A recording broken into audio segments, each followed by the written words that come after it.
Inshallah,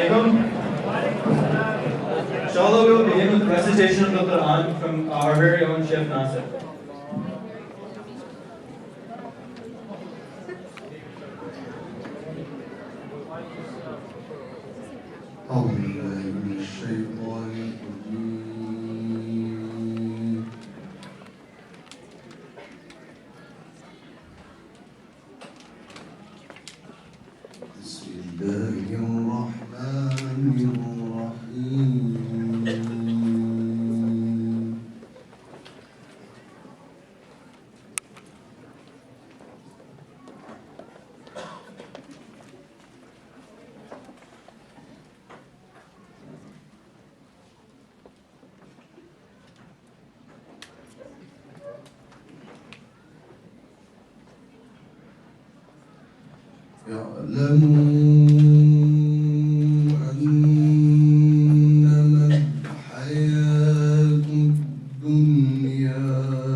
Assalamu alaikum wa rahmatullah.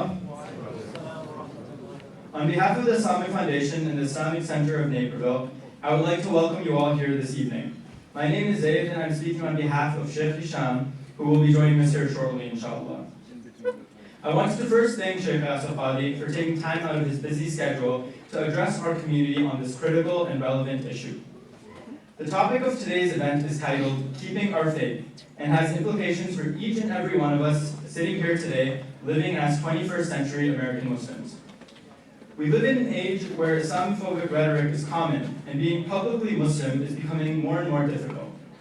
Many of you may remember a little over 3 years ago, after our current president was elected, over 1,000 people sat in this banquet hall to hear one of our US senators speak about our concerns and fears about this rhetoric being spoken by high-ranking public officials. I vividly remember the anxiety and pressure people felt at the time, just because of one election. However, the reality is that the challenges of being a strong Muslim isn't simply because of current political ideology. We live in a time where the effects of peer pressure, distractions, and the ease of straying away from our deen are prevalent and sometimes overwhelming. This is why the topic of today's discussion is important. We are blessed to live in a community that provides a very large support system and the resources we need to seek further knowledge and to better understand how to keep our faith. And just so everyone is aware, when we do begin the question and answer portion of the event, as everyone can see on the monitors here, there will be a QR code, or they could, on their phones, go to the link www.tinyurl.com/ifyouth to ask anonymous questions. And feel free to ask questions anonymously throughout the entire event. And later on, when we get to that portion, of the event, Shaykh Yasir will answer those questions. And again, that link is www.tinyurl.com/ifyouth. And you can also see that link on the screen as well. I would now like to pass the mic to Shaykh Hedrouj, who's from the Islamic Center of Naperville. Shaykh Omar is one of the gems of our community, mashallah, having studied in Medina. And he even used to be one of my teachers way back in the day, when I was in 2nd grade, and he was a senior here at the Islamic Foundation. And mashallah, we're blessed to have him here with us. Shaykh Omar?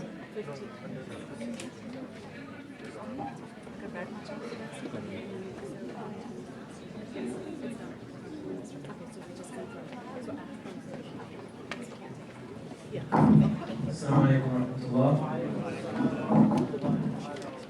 Thank you, Zayd, for telling everyone how old I am.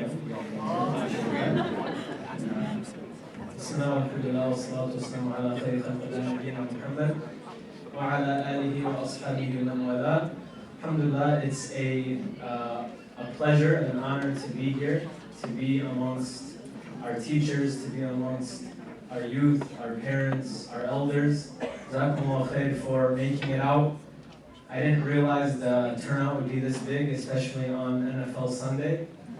Maybe it's because the Bears have a bye week, or maybe it's because of Shaykh Yasir. It's one of those two, inshallah. But alhamdulillah, it's amazing to see this many people here. And this, wallahi, by itself, to me, is a beautiful sign. It's a sign that people still have that care for their deen, that desire to have that connection to Allah subhanahu wa ta'ala, to hold on to their faith, to keep their iman, like the title of this gathering and this discussion is going to be about. And it reminds me of what's going to be recited from Mustafa and translated by Rida right after a few words that I have of the youth of the cave, and how Allah subhanahu wa ta'ala shows us an amazing example of how when a person or when a group of people are dedicated and willing to take the steps, it may not be easy, there's going to be a tremendous struggle and tremendous sacrifices, but that regardless of the external and the internal pressures, that Allah subhanahu wa ta'ala can give a person, can give a group, can give a community steadfastness, regardless of what's going on around them.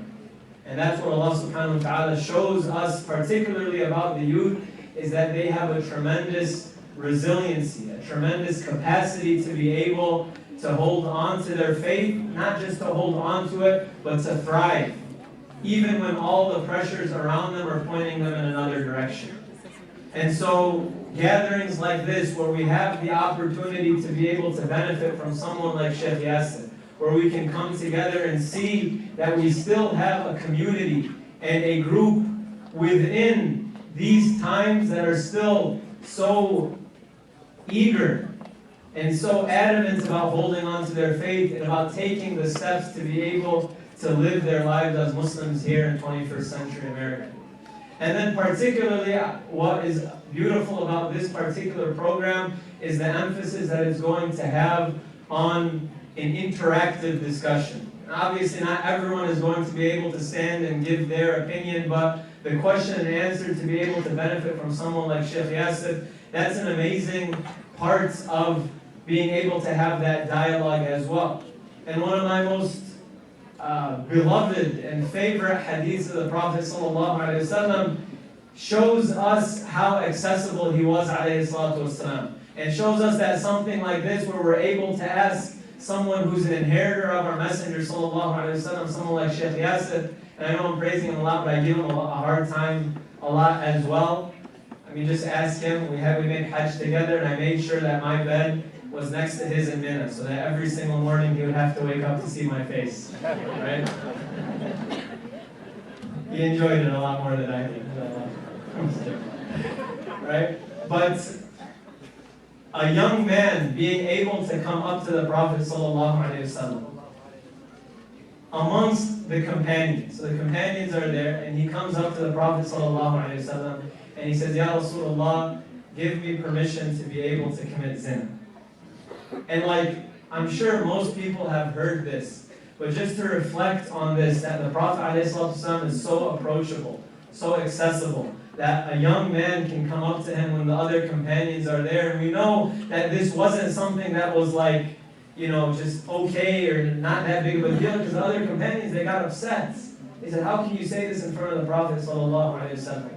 And yet the Prophet ﷺ showed that he was able to speak the language of someone who was trying, who was struggling, and he said, bring him closer. So he brought him closer, and then he spoke to him in a way that he could understand, in a way that was relevant to him. And he asked him, would you be okay with this for your mother? Would you be okay with this with your sister?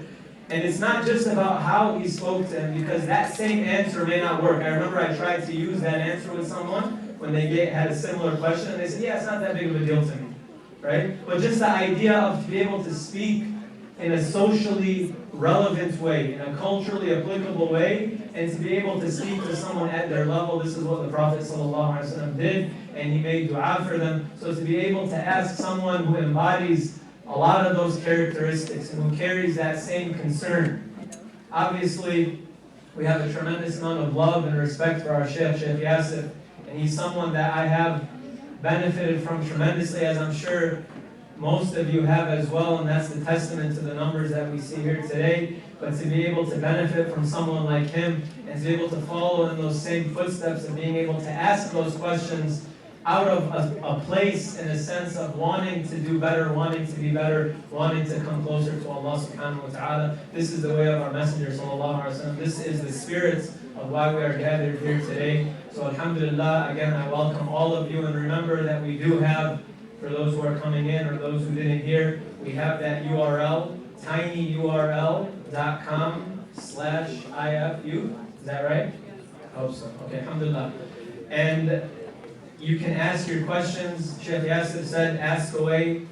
Nothing is going to be held back, and we will inshallah try to answer the ones that are the most recurrent and the ones that are most applicable. Inshallah, now I'm going to call up Hafiz Mustafa Saeed, who's going to be reciting some ayat from the Quran for us. Jazakallah.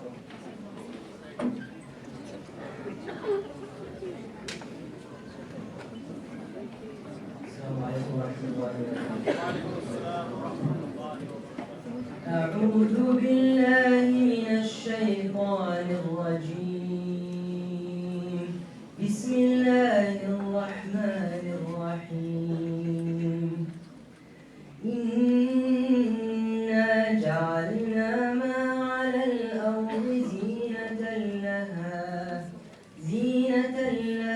لنبلوهم أيهم أحسن عملا وإنا لجاعلون ما عليها صعيدا أم حسبت أن أصحاب الكهف والرقيم أم حسبت أن أصحاب الكهف والرقيم كانوا من آياتنا عجبا إذ أوى الفتية إلى الكهف فقالوا ربنا آتنا من لدنك رحمة وهيئ لنا من أمرنا رشدا فضربنا على آذانهم في الكهف سنين عددا ثم بعثناهم لنعلم أي الحزبين أحصى لما لبثوا أمدا نحن نقص عليك نبأهم بالحق إنهم فتية آمنوا بربهم وزدناهم هدى وربطنا على قلوبهم إذ قاموا فقالوا ربنا رب السماوات والأرض لن ندعو من دونه إلها لقد قلنا إذا شططا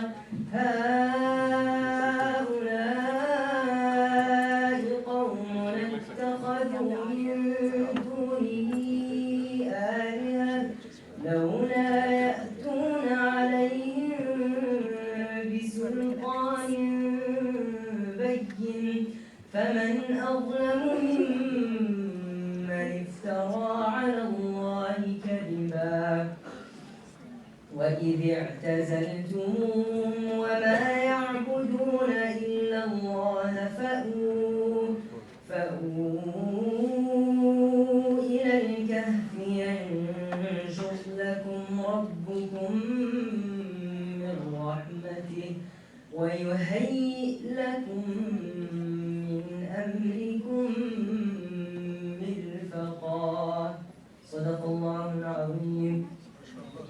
الله أكبر.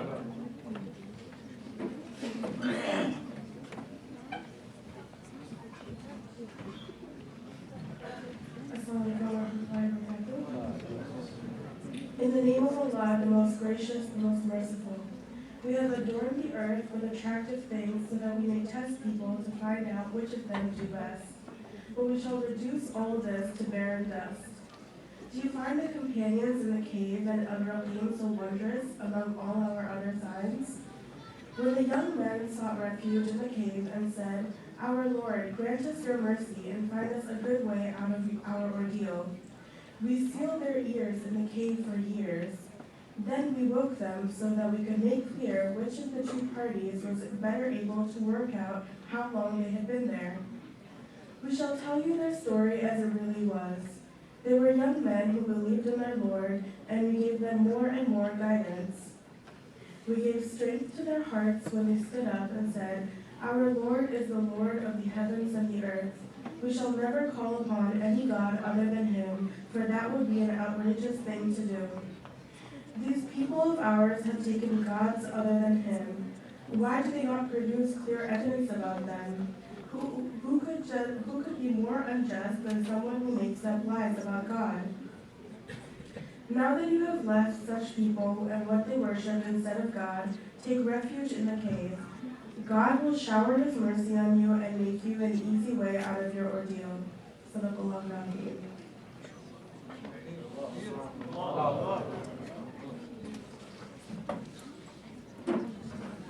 Assalamu alaikum, esteemed guests. I am incredibly humbled and so happy to see so many of us here to take advantage of an amazing scholar that we have in our presence, alhamdulillah. We have seating set up for 850, clearly we're well over that. So it goes to show that the community realizes that this is a topic that must be addressed, and it's a topic we must take seriously. So the first thing I want to do is thank all of you for coming and taking advantage of this momentous, in my opinion, event. And also I'd like to thank the boards of Islamic Foundation and Islamic Center of Naperville for coming together and making this event possible. This is the first time our youth committees have gotten together to come as a community and address a topic that every single Muslim community in the United States is facing. And it would be a travesty to think that this is not happening in our backyards. But clearly the community realizes that we are having a crisis of faith, and that's why we are here in such numbers. It's also my obligation to recognize the youth that are sitting to my right, because not only do we have the tremendous financial and emotional support of Islamic Foundation and Islamic Center of Naperville, this program was geared directly to the youth. And we wanted to do everything we could to make it as inclusive as possible for all of the youth of Chicagoland. And we took extreme measures, in my opinion, to do that by involving youth from NIST. We have, Zayd, can you raise your hand? NIST is here. We have Islamic Foundation youth here. Okay, we have MEC youth here, Ikhlas is here, and we have ICN youth here. And those are official representatives, not that other masajid are not representative. I'm completely confident that they are, but I'm making it a point to recognize the youth, because this is their program, and this is something that we really want for all of you to benefit from. If there are any youth that are standing, you are more than welcome to come to the front. There's still some space here where you can sit. So my task is basically to moderate this program and bring you all up to speed on how this evening will transpire. The schedule has been flashing on the screen. You'll know exactly how things are going, but I'll do a quick recap so you're aware. The first thing that's going to happen as soon as I get off this stage is that Shaykh Yasir will speak. He will have 30 minutes, inshallah, to speak on this topic. So please, please, we ask for respectful silence throughout the whole program. It's not always easy to hear in the back, and I don't want the people in the back to miss anything. So I'm asking everyone to please, please stay as quiet as possible. We have in place a process for our youth and our adults to submit anonymous questions. We have gone through several measures to ensure anonymity. So no one needs to be afraid. You can scan the QR code that's either on the screens. Our ushers also have it if you choose to scan a QR code. You can also go to tinyurl.com/IFYouth and submit any question you want. Those questions are coming anonymously to Sheikh Omar and Sheikh Hisham. And just a shout out to Sheikh Hisham, who just flew in from overseas and is coming straight from the airport for all of you. So that's our Sheikh, we love him, alhamdulillah. So they are going to go through the questions that are coming, and they will make sure if there's a question that's repeated often, we make sure Dr. Qadhi has the opportunity to address it. Now with that comes a very important disclaimer. And I need everybody to give me your undivided attention, because I do not want anyone to say later you were not aware. The disclaimer is this, and this has come very clearly from Dr. Qadhi himself, and we knew this was going to come. There may be highly sensitive and challenging questions that will arise during the Q&A. I will repeat, there may be highly sensitive and challenging questions that will arise during the question and answers. They may make children and you very uncomfortable. Again, they may make you and your children very uncomfortable. Please use your discretion when deciding whether or not you would like to stay for that portion of the program. Again, bear in mind that we planned this event to discuss what is one of the most critical topics of our age. Let's not brush this under the rug. Because it's happening, and it's happening right here, right now. In regards to housekeeping, clearly we're overcrowded. So, to relieve this, we have a backup plan in place. All of you that are standing, inshallah, will not be standing throughout the whole program. Once Maghrib Salah hits, and that'll be around 6:15, the program will shift upstairs. And what do I mean by that? Let me make this very clear. The men will go to the men's musalla and remain in the men's musalla. The women will go into the women's musalla and remain in the women's musalla. The opportunity to ask questions will still be live. You will be able to text or go on the URL and send those questions in. Women, you will be able to see the program as it will be broadcast on the monitors upstairs. Do not think that you will not be able to see the Shaykh and what's happening. You will absolutely be able to see him on the screens upstairs. And this space will also still be open and available for anyone who wants to sit here and continue to watch the program that will be broadcast on the screens. But the actual program will shift after Maghrib due to, mashallah, the numbers we have here, to the musalla upstairs. So, Maghrib, we will exit, but we have a plan for exiting. Please do not everybody get up and start a stampede. We will exit everybody according to sections. We'll go in this section first, to my left, then this section, then this section, then this section. You will not miss Maghrib. Our Imam is right here. He will be the last one out. So please do not fear that you will miss Maghrib. Inshallah, we will make sure that all of you get up in time for Maghrib and we will pray as one community and continue the program upstairs. If you have come with little ones who need some extra attention at any point during the program, kindly give them that attention and allow everyone else to enjoy the program. And I say that with all due respect. Without further ado, I'd like to welcome and introduce one of the most premier Islamic scholars of the American Muslim community, one who really needs no introductions, and I will not stand in your way anymore. Here is our esteemed Shaykh Dr. Yasir Qadhi.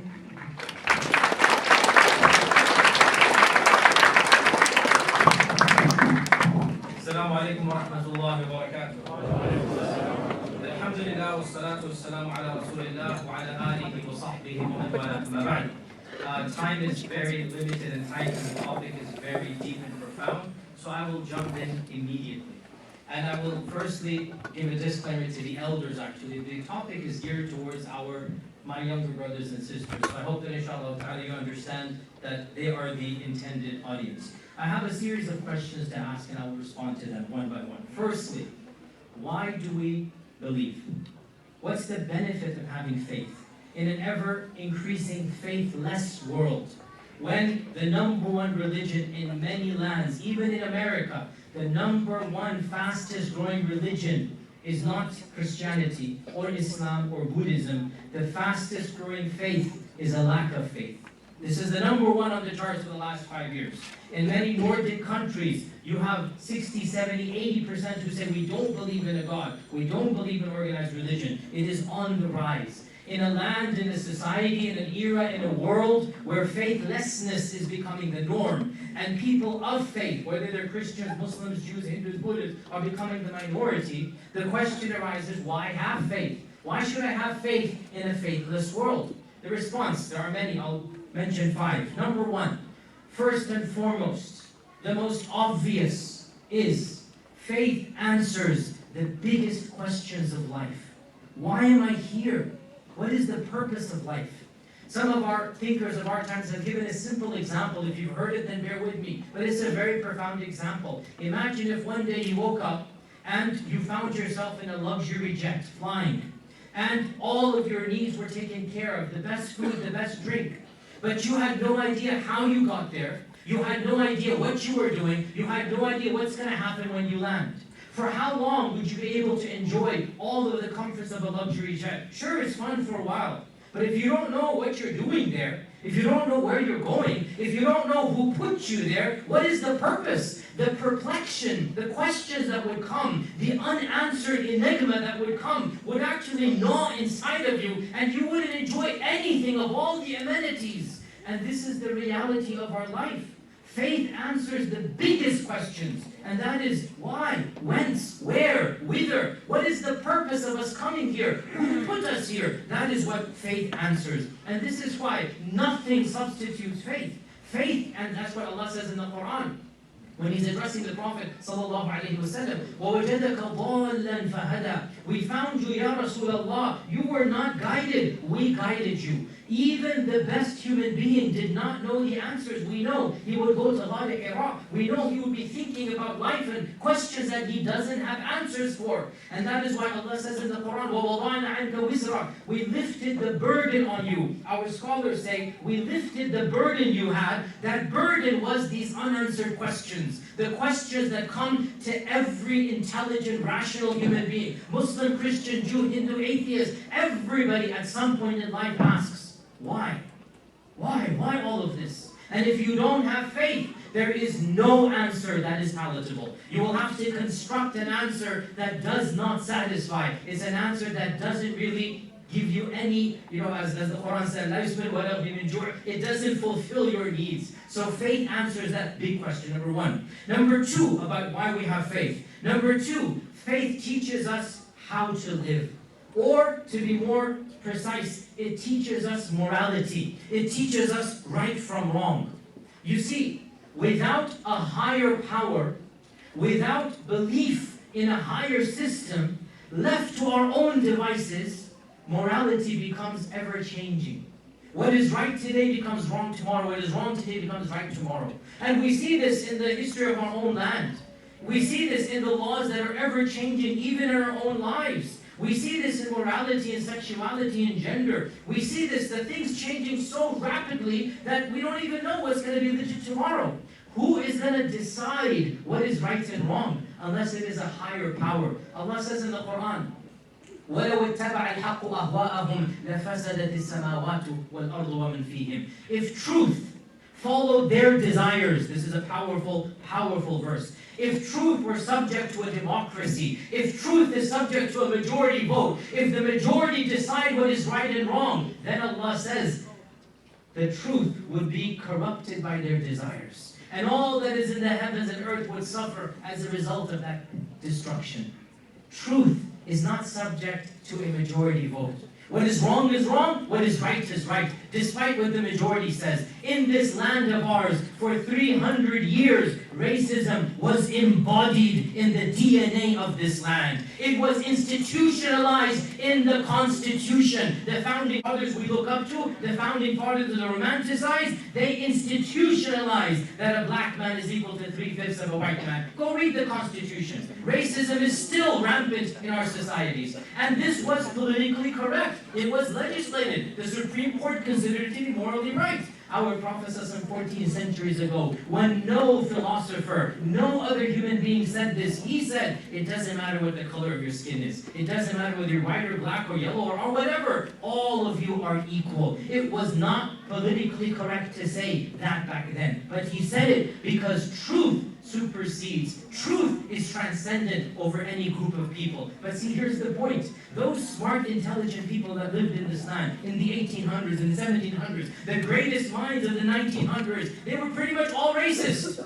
Why? Because the mind is fallible and it absorbs the culture one lives in. It's so easy for us in 2019 to look back and say, oh yes, racism is wrong. But I challenge you, I ask you to think, if you lived 100 years ago without religion, without Islam, and you happen to live in a land where racism is endemic, racism is enshrined in the system, do you really think that you would have been able to challenge status quo? I don't think so, because that's not what people did back then. So the point being, without religion, there is no morality. Without religion, who gets to define right and wrong? And again, Allah says in the Quran, that أَلَا يَعْلَمُ مَنْ خَلَقَ وَهُوَ اللَّطِيفُ الْخَبِيرُ. Who better to tell you than the one who created you? You see, if we all get together and we see this in our politicians, how can humans rule over other humans unconditionally? We all become selfish. Politicians become corrupt. They want their own power. They want their own perks. How can humans decide what is best for other humans? They themselves, it's a selfish issue involved. And that's why Allah says, who better to tell you morality than the one who created you? أَلَا يَعْلَمُ مَنْ خَلَقَ وَهُوَ اللَّطِيفُ الْخَبِيرُ. Allah mentions in the Quran, أَيَحْسَبُ الْإِنسَانُ أَنْ يُتْرَكَ سُدًى. Did mankind think that he would be left without a moral reality, without being told what is right and wrong? Did mankind think that we created you without a system? No, that's not going to happen. So what faith teaches us is, it doesn't matter if all the world says alcohol is wrong. This country unanimously agreed alcohol is evil. They all came together, the politicians, and they said, my God, alcohol is destroying liver cancer, accidents, the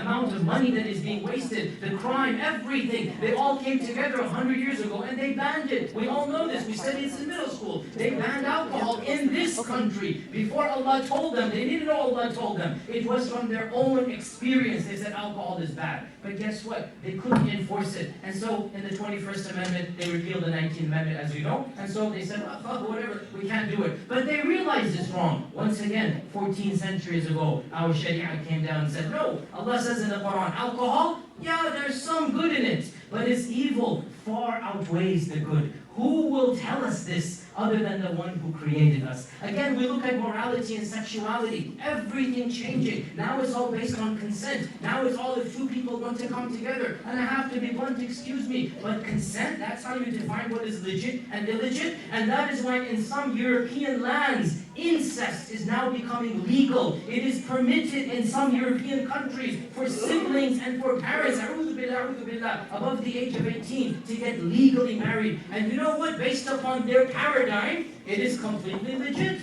Because if it is consent, well then what's wrong with two 19-year-olds or a 19-year-old and a 42-year-old, if you get my drift? What's wrong with that? And that's why this was challenged in some European courts when two consenting adults who happen to be, very closely biologically related were not allowed to get married. They said, why? You allow it for everybody else? We're consenting above the age of 18. So who is going to decide morality? We need faith. We need a higher power. And that is my second point, why we need faith. The third point, why we need faith. Accountability. Accountability. Judgment. We see the world is very unfair. That's just a fact. We see that evil people get away with crimes. We see many righteous people suffering. And we really feel a sense of unfairness. It's not fair that corrupt politicians get away with stuff. It's not fair that rich, powerful, dictators and military warlords happen to do things and still live luxurious lives. Whereas those whom they harm, those whom they're trampling over, those who are, robbed and stealed and raped and pillaged and all of this, they're just living miserable lives. Or they're killed innocently. Who is going to stand up for justice? Once again, without faith, there is no justice. With faith, what happens? Maliki yawmiddin. There is a day that everyone will get what they deserved. Allah says in the Quran, أم حسب الذين اجترحوا السيئات أن نجعلهم كالذين آمنوا وعملوا الصالحات سواء محياهم وماتهم. Did the people who do wrong think that they would live the same way as the people who did good, their life and their death, and that's it? أَفَنَجْعَلُ الْمُسْلِمِينَ كَالْمُجْرِمِينَ مَا لَكُمْ كَيْفَ تَحْكُمُونَ. Do you think that the righteous and the sinful will be the same? What is the matter with you? How can you judge? Allah is bringing in the concept of Judgment Day to prove His own existence, to prove there will be a Judgment Day. This world is unfair. That is the reality. That is why there is a next world. That is why there is an afterlife. With faith, you then have that sukoon, that sense of peace. You know what? That righteous person will be rewarded for that righteousness. And that evil person will face the judgment of what they did. That's point number 3. Point number 4 of why we have faith. Point number 4. An inner peace and contentment, a connection with our Creator, a peace that comes with knowing that all that has happened to us, it happened for a reason, it happened for a purpose. Frankly, faith, Iman, helps us remain sane in an ever-crazy world. Faith anchors us. It gives us a sense of situating ourselves. If you know where you are, and you know where you're heading, and you have a map, you have a sense of peace. Okay, you know what? I can see what's going on. But imagine you don't know where you are, you don't know where you're heading, you have no map.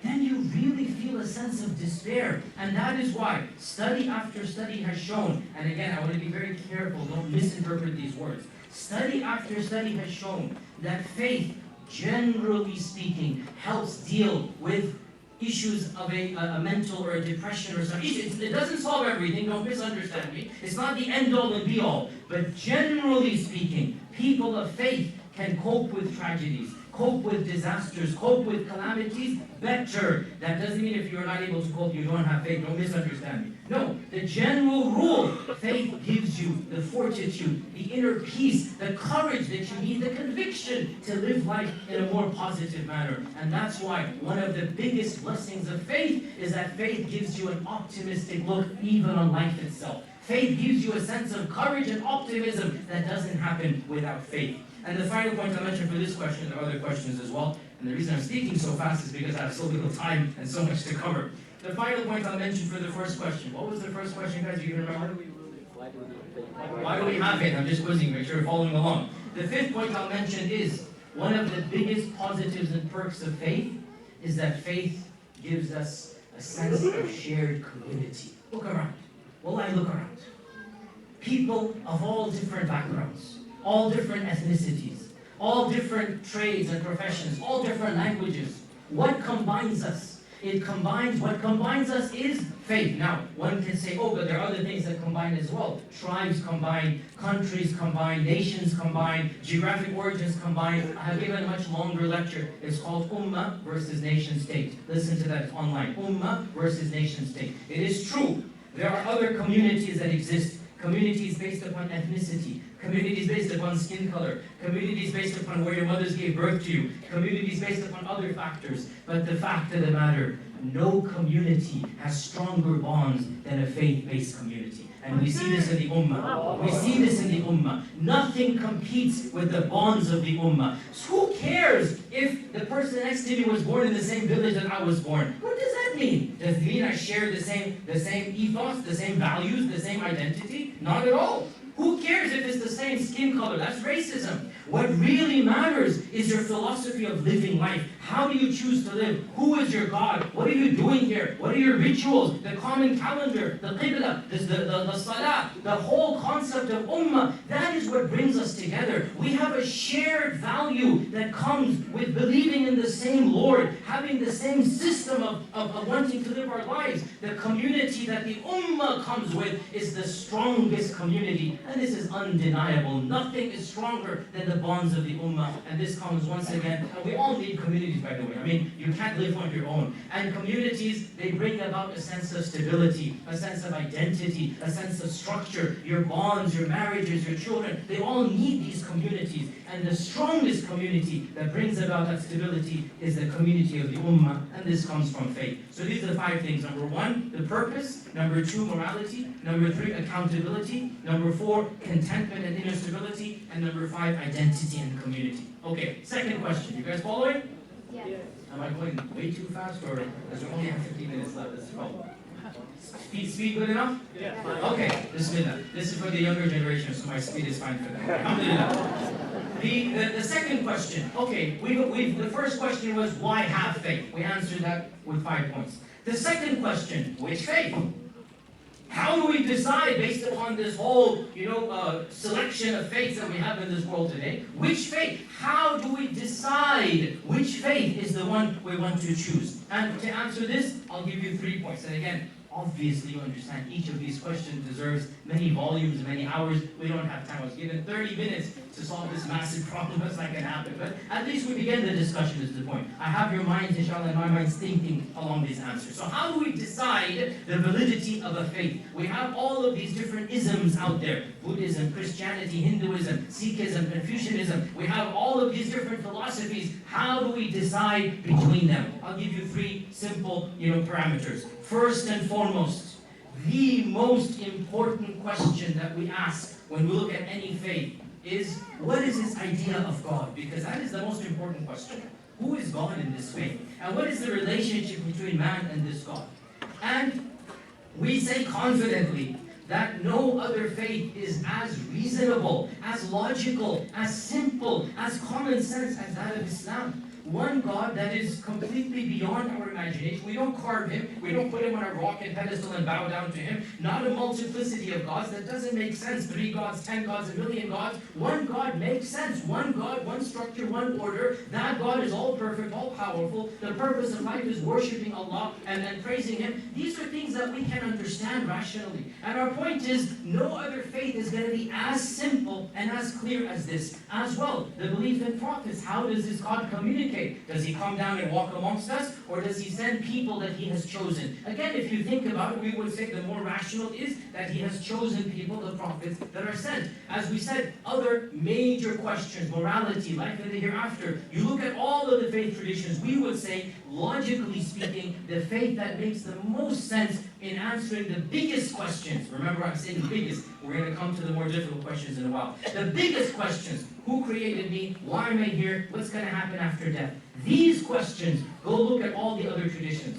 Do you really want to believe in reincarnation? That you used to be a toad in a previous life, you're going to be a frog in another life? Does that really appeal to you? Does that make sense to you? And by the way, even that, how do you understand human souls are increasing? Doesn't make sense, reincarnation. Right? That doesn't make sense. Do you really believe 3 equals 1 equals 3? I mean, even the greatest theologian of that faith tradition cannot explain how 3 equals 1. How did he die when he was God and he was the one who created himself? It doesn't, they just lose after a while. Do you really believe that there's a multiplicity of gods? Every single neighborhood has a different God that you worship at a shrine? Doesn't make sense. Look at the simplicity of Islam, and there is no faith that competes with La ilaha illallah Muhammadur Rasulullah. How simple, how sweet, how pure. But that's not the only reason. There are other things as well. Of them, how do we know our faith is true? How do we know to decide between a faith? Well, Allah does mention, it is in the Quran, that believe in miracles. Okay, what miracle do we believe in? So for us as Muslims, the ultimate miracle is the Quran.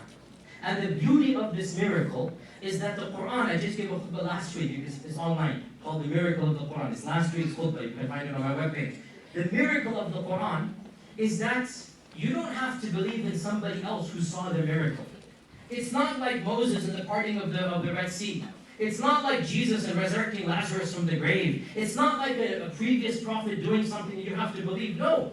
The Quran is something you and I can feel, can touch, can sense, can read, can hear. The Quran is there for us to all examine. So Allah is challenging us. If you really have doubt, in kuntum fi rayb, if you're in doubt, then produce a book similar to this. Bring a Quran similar to this. But you will never be able to do that. So the miracle of the Quran is also one of the main reasons why we believe in the truth and the veracity of Islam. And again, listen to the recitation of the Quran. It is something that even the Quran mentions. When you hear the Quran, you know these are ayat from Allah, miracles from Allah. These are miracles. Ayah actually means miracle. We call every verse a miracle, an ayah. That's what ayah means, it's a miracle. Every verse in the Quran is a miracle. And the irony, and I speak as somebody who is non-Arab, and I grew up not speaking Arabic, now I'm fluent in Arabic. I grew up, Desi background, didn't speak any Arabic. Memorized the Quran completely without even knowing what one word means.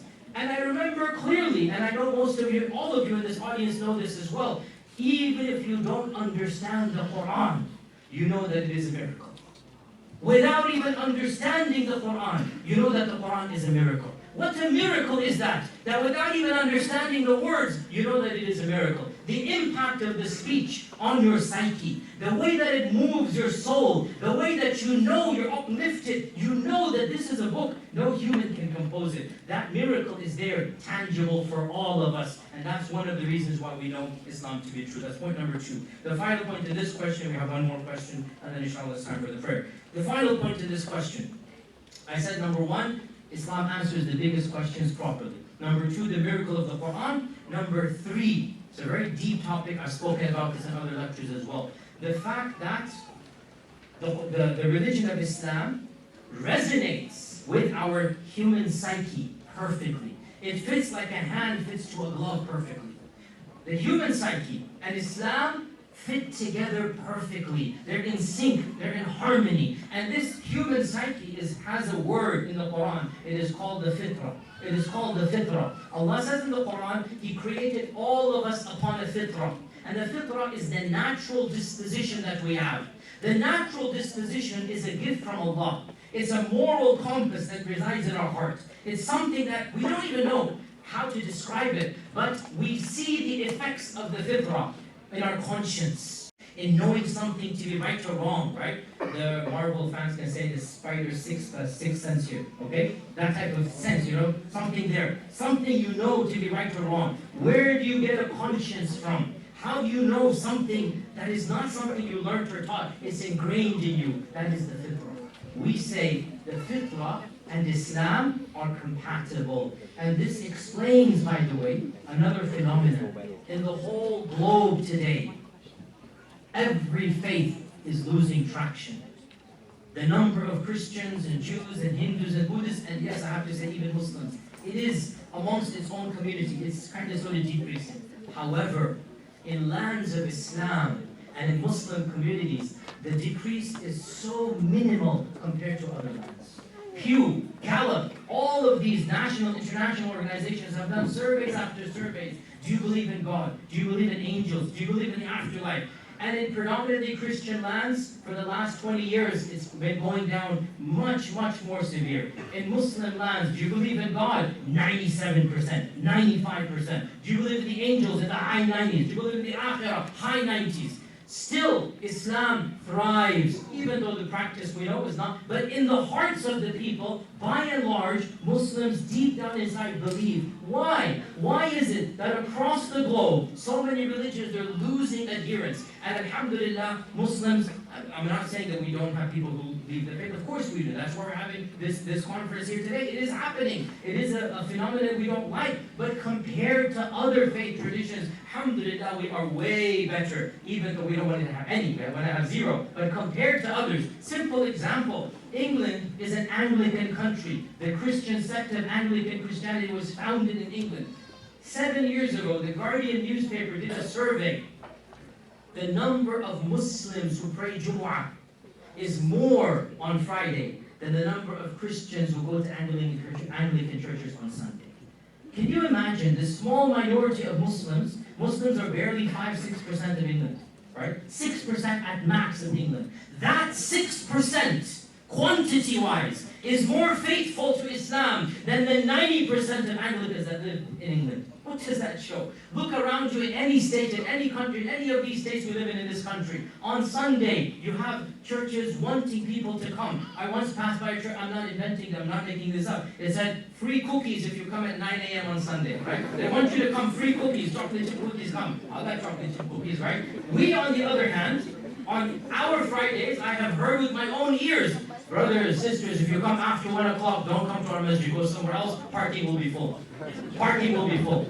We have a parking problem on Jumu'ah in every single masjid in North America, and I say to that, alhamdulillah. Alhamdulillah, we have a parking problem. You see the positive, I'm not trying to say solve the problem, but I say alhamdulillah, people are coming. Don't misunderstand me that we don't solve the parking problem. Solve it, but I'm saying alhamdulillah, Islam is alive. Look around you on a Sunday afternoon, alhamdulillah, 1,000+ people to come and attend a lecture on Islam that's just an average lecture on Islam. People want to know our faith community, alhamdulillah, it is still alive. Why? Because of the fitrah. Because the fitrah and Islam are compatible. And deep down inside, the average Muslim, even if they don't pray and they drink and they do this and that, may Allah forgive us and them, even if they're not practicing, still deep down inside they feel, Islam is true. And they know that because of the fitrah. So these are the three things that we have. Number one, answering the big questions. Number two, the miracle, the Quran. And number three is harmony with the fitrah. We now move to the final point, and I have exactly 6 minutes to conclude this point, okay? We have a phenomenon of some of our young men and women leaving the faith. And because of the internet and because of YouTube, they have a platform.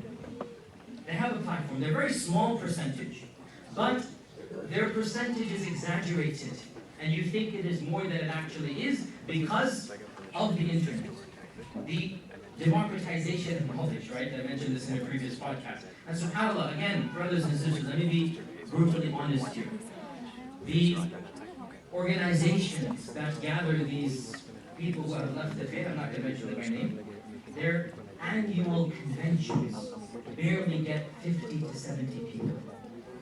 Whereas the average Islamic convention here is 10,000, 15,000 people.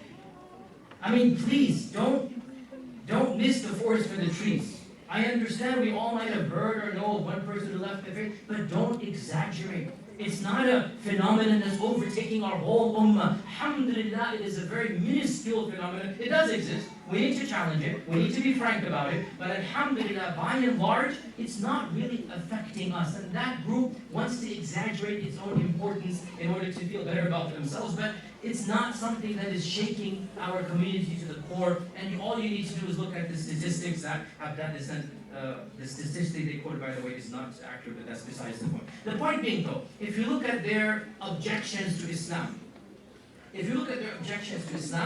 will categorize them into two broad categories. And perhaps in the Q&A, we can go into more detail about this. Two broad categories. All of their objections about Islam. The first of them, specific Islamic rulings that they say clash with human rights or democracy or morality. Specific Islamic rulings, whether it's to do with gender or sexuality or morality or whatever, something in the Quran, and they say, look, this doesn't make sense because human rights, because charter of whatever, because of the world that we live in. And the response to this is, these people have absorbed the morality of their era without question. Just like a century ago, their ancestors would have absorbed other moralities of that region. 100 years ago, 1,000 years ago, just like the Quraysh, when Allah revealed the Quran, they said, we found our forefathers doing something else. Why should we follow you? Our forefathers buried girls alive. Why should we follow you? Our forefathers ate meat that wasn't killed properly. Our forefathers worshipped idols. Our forefathers, our culture. And Allah says, what if I bring you something that is better than what your forefathers were upon? You see, the finicky nature of our human mind, that group believes the human mind to be essentially infallible. And study after study, survey after survey has shown the human mind is very, very, very fallible. The human mind absorbs its own culture and it cannot see beyond its culture. The average human mind is so influenced by its culture, it's difficult to break away. And that is why when wrong becomes rampant in society, it takes a lot to change that wrong. We see this with racism, with the version of slavery that existed in this land. So many things took centuries to change. Why? Because it was accepted as fact. These people have taken the morality of 2019 as the standard. And they judge the Quran and the Sunnah not on the biggest questions. This goes back to my point, the biggest questions. But rather on the tertiary questions. We do not decide the validity of a faith based upon how many times we have to pray, based upon the morality law, based upon sexuality. We don't know. We don't know. Maybe certain types of sexuality are harmful, maybe they're not. How do we know that? We have to trust in a creator. That creator has told us. So, once we come to the conclusion, logically and rationally, that Islam is true, then we accept it as a package deal. We do not question the fine print. That's not how we decide that product is for us. We decide it based upon the biggest question, not on the tertiary. So that's the answering the first point. And that is the tertiary points of morality, of halal and haram, of the rituals. That's something beyond our mind. We don't know for sure.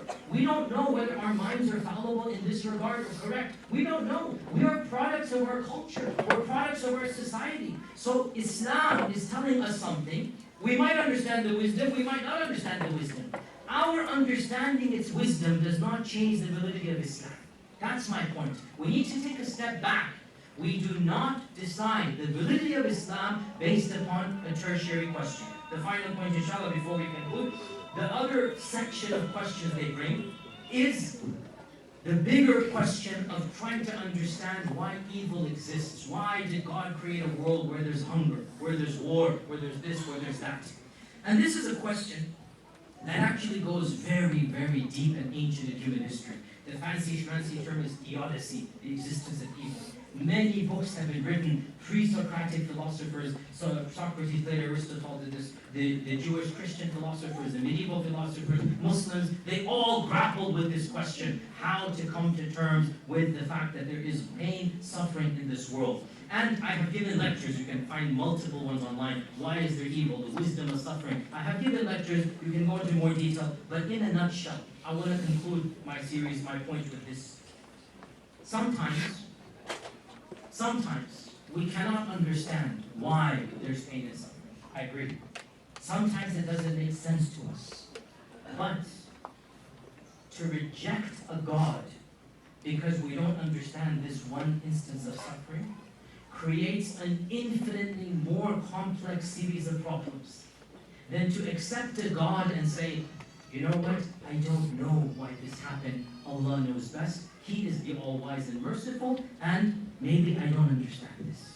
You see, this group of people, because they don't understand why was there starvation here, why did that child die, why is there war, how can God allow this, they end up rejecting God.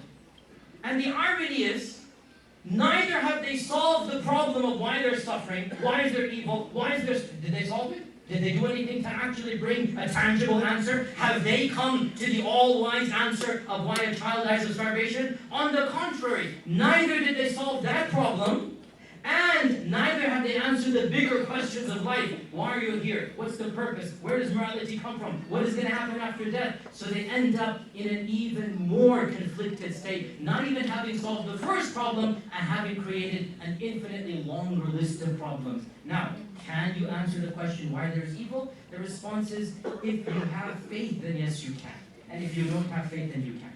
If you have faith, then you believe in an afterlife. And in the afterlife, there is ultimate justice. That child that died of starvation, that parent that this happened to, that young sister that happened to, that boy that happened to, there's an afterlife. And in that afterlife, all of that pain and suffering, all of the trials and tribulations, they will be rewarded back much better than in this world. But if you don't believe in an afterlife, you don't believe in a hereafter, then how can you possibly begin to understand this world? This world is not the end. It is a continuum. It is a stepping stone. When you have faith in a God, you have faith in a higher purpose, you have faith in a hereafter, then perhaps you can at least say, Allah knows best. I don't understand, but I trust Allah that everything is happening for wisdom. When you end up rejecting God, not only have you not solved the initial problem, you end up having no higher purpose in life. Not even knowing why you're here, what you're doing, where you're going, what's going to happen. And that creates a sense of not even identity. You don't have an identity.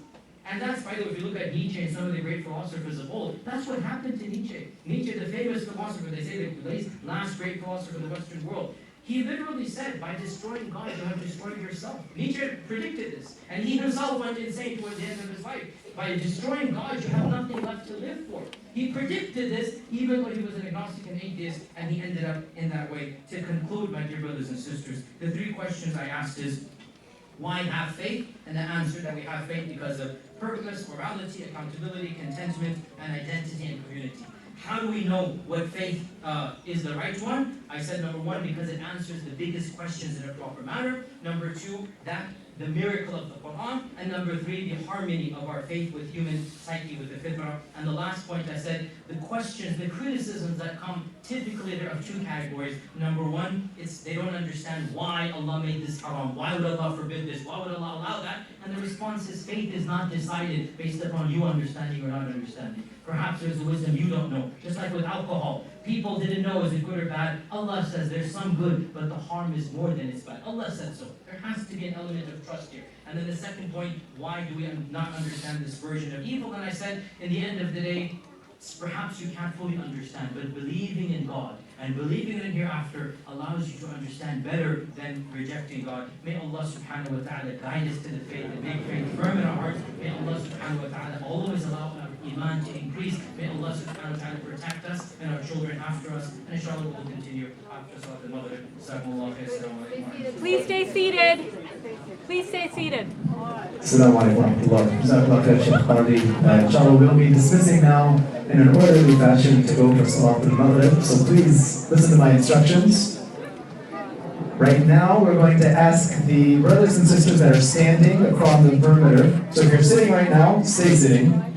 We're going to request our brothers and sisters that are standing remotely to go ahead and head up towards the masjid.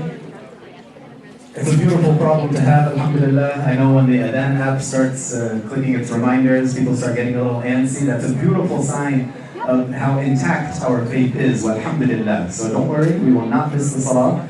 I've given instructions upstairs to hold the Adhan. I'll be one of the last ones out of the hall tonight to go upstairs, and the Adhan will not be given, inshallah, until we give the word. So giving a little time for our brothers and sisters along the perimeter.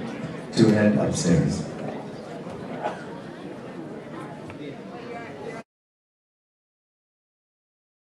Levels to the question. So I'm going to answer all of them together. This is the only time I'll be talking about the LGBT tonight. Perhaps the main question that the next generation is struggling with is, why does Islam hold such a strict stance from their perspective? Why is it haram? Why would Allah criminalize something that might be natural? Or what's the big deal what two consenting adults do in the privacy of their bedroom? And this question has raised doubts in the minds of our next generation, to the point that they're considering Islam to be an invalid religion based upon its stance on LGBT. So I want to take a step back, and I want to ask a more philosophical question. What is the purpose of pleasure? Why do we enjoy certain things over others? And what is the role of pleasure in our daily life?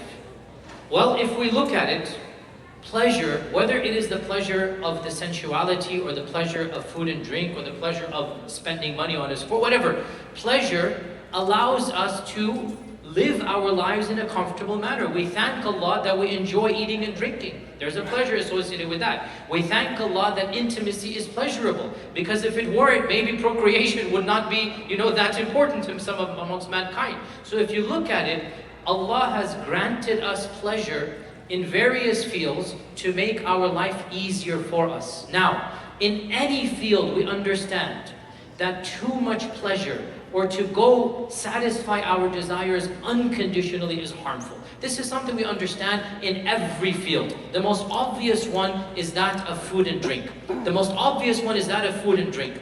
We enjoy certain foods. I enjoy, what's my favorite food, guys? A lot of you know. Ice cream. That's my favorite, ice cream.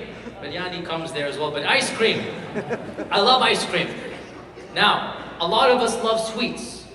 Will anybody say that we should base our food based upon what we enjoy eating?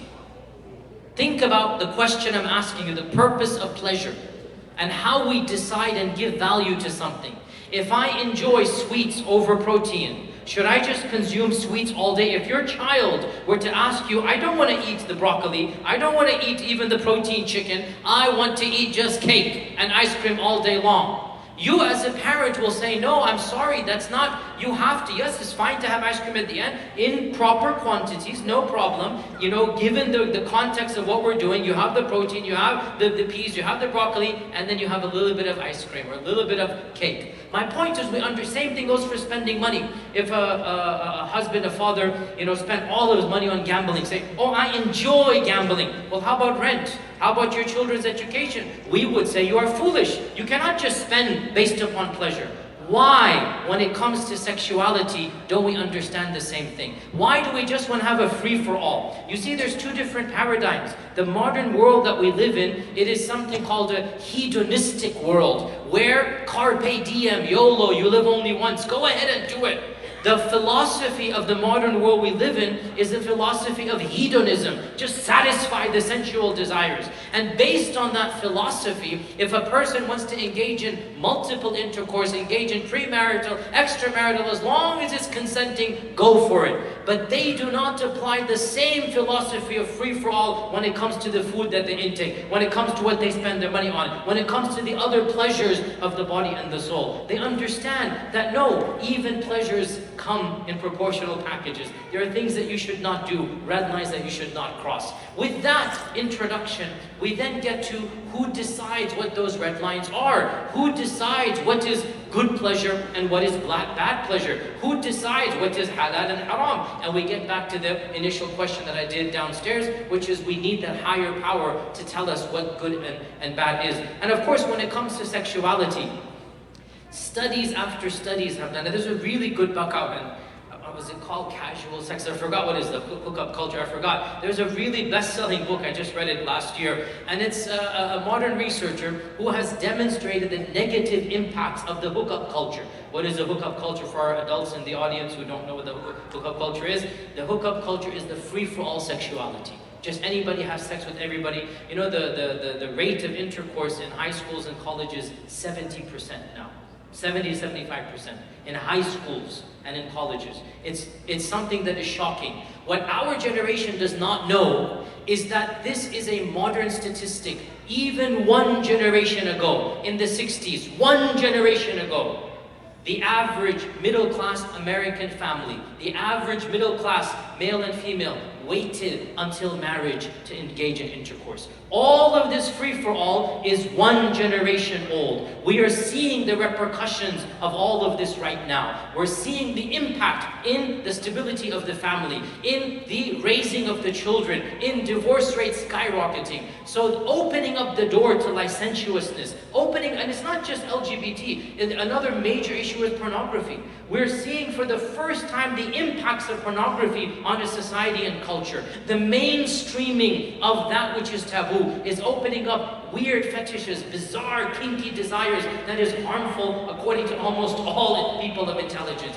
We see the realities and repercussions of just having a free-for-all, and still we do not understand the wisdom of the Sharia. Sex is a blessing from Allah when it's done properly. When the enjoyment is between husband and wife, it is a blessing from Allah. Our Prophet ﷺ said it's an act of worship. Why? Because it's a blessing that Allah has given to preserve the family, to build the bonds between two people that will raise the next generation. They're going to care for one another because the average human being needs a mother and father in their life. And again, survey after survey has shown that one of the main factors for the mental and physical well-being of an innocent child is a stable family structure. Now again, these are deep topics. I'm not saying single family parents are always doing. I'm not saying that. But I'm saying the default is what? The norm is what? Having a stable family impacts the next generation. Having a loving father and mother in the household brings about lower crime rates, higher in cases of mental and intellectual maturity, growing up to understand that there's responsibilities in the next generation. Having a role model mother, a role model father, this does have an impact on the psyche of a child. Now, my point is, this is the rational defense of the normal traditional understanding of marriage. However, when it comes to these rational defenses, you can always poke holes, you can always find exceptional scenarios. And I understand this, and I know the back and forth between the traditional marriage folks amongst the Christian and Muslim community and between the modern LGBT. And I do admit, if you remove God from the picture, you remove morality from the picture, for every why you can say why not, for every and you can say what if, for every because you can. So once you remove morality and God from the picture, it is a free-for-all, which is why, even though a rational argument can be made for normal traditional understandings of marriage, I say that needs even faith to fully believe. If you don't have faith, it becomes a free-for-all. And when you don't have faith, all I can argue for is, where do you draw the line? Will you consider incest to be rational, bestiality, pedophilia? Where will you draw the line? There is no line to be drawn once you remove God from the picture. So with Allah Azza wa Jal in the picture, then there has to be a sense of sami'na wa ata'na. We hear and we obey. So we hear and we obey, and Allah Azza wa Jal has clearly told us what is right and wrong. So, before I move on, can you make a rational argument against same-sex sexuality? My answer is, and I'm sorry to disappoint the elders, it's a feeble yes. Yes, but. You can, but. And that you can because there are enough surveys and statistics to show plenty of evidence. But still, if you wanted to, you could dismiss it all and you can say, well, if this is done and that is done, then why would it be morally wrong to have same sex? And I understand that paradigm, which is why I say the water-proof case, really you have to bring in Allah and His Messenger. You have to say the validity of Islam is not decided based upon sexuality and its laws, is decided based upon the Quran, based upon Allah, based upon the bigger questions. Once you know Islam to be true, it comes with a package deal. Whether you understand it or not, Allah says in the Quran, alcohol has some benefit. He's not negating. Allah says in the Quran, وَمَنَافِعُ لِلنَّاسِ. Alcohol is most beneficial. It's in the Quran. But then Allah says what? But the sin of alcohol, the harms of alcohol is more than the benefit.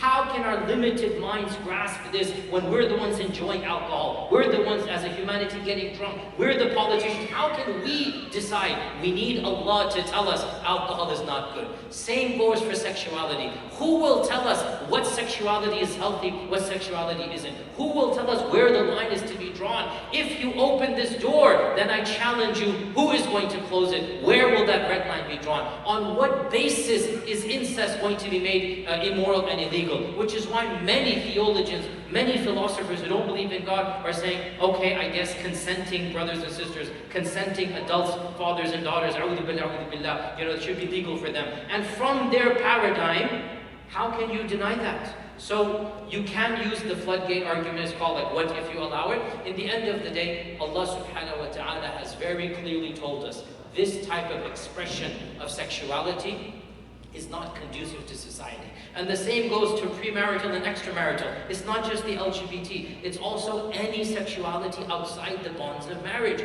For our tradition, that intimacy that comes, the feelings that come, the yearning, the pleasure that comes, it comes along with protection and care. We do not want to throw that pleasure away to a one-night stand. That's not valuable. You're wasting that pleasure. That pleasure brings about an emotion. That emotion is meant to keep the family stable. If you just throw it away and have one night stand after one night stand, even in the opposite genders, male, women, you are destroying what that pleasure is meant, and that is to stabilize families. How much more so when that pleasure is not going to bring about the stabilization of families? The bottom line, yes, you can make a rational argument, but I feel that it's not something that if you don't believe in God, you will fully believe. So we have to bring in the moral argument from religion. Then we get to the second point.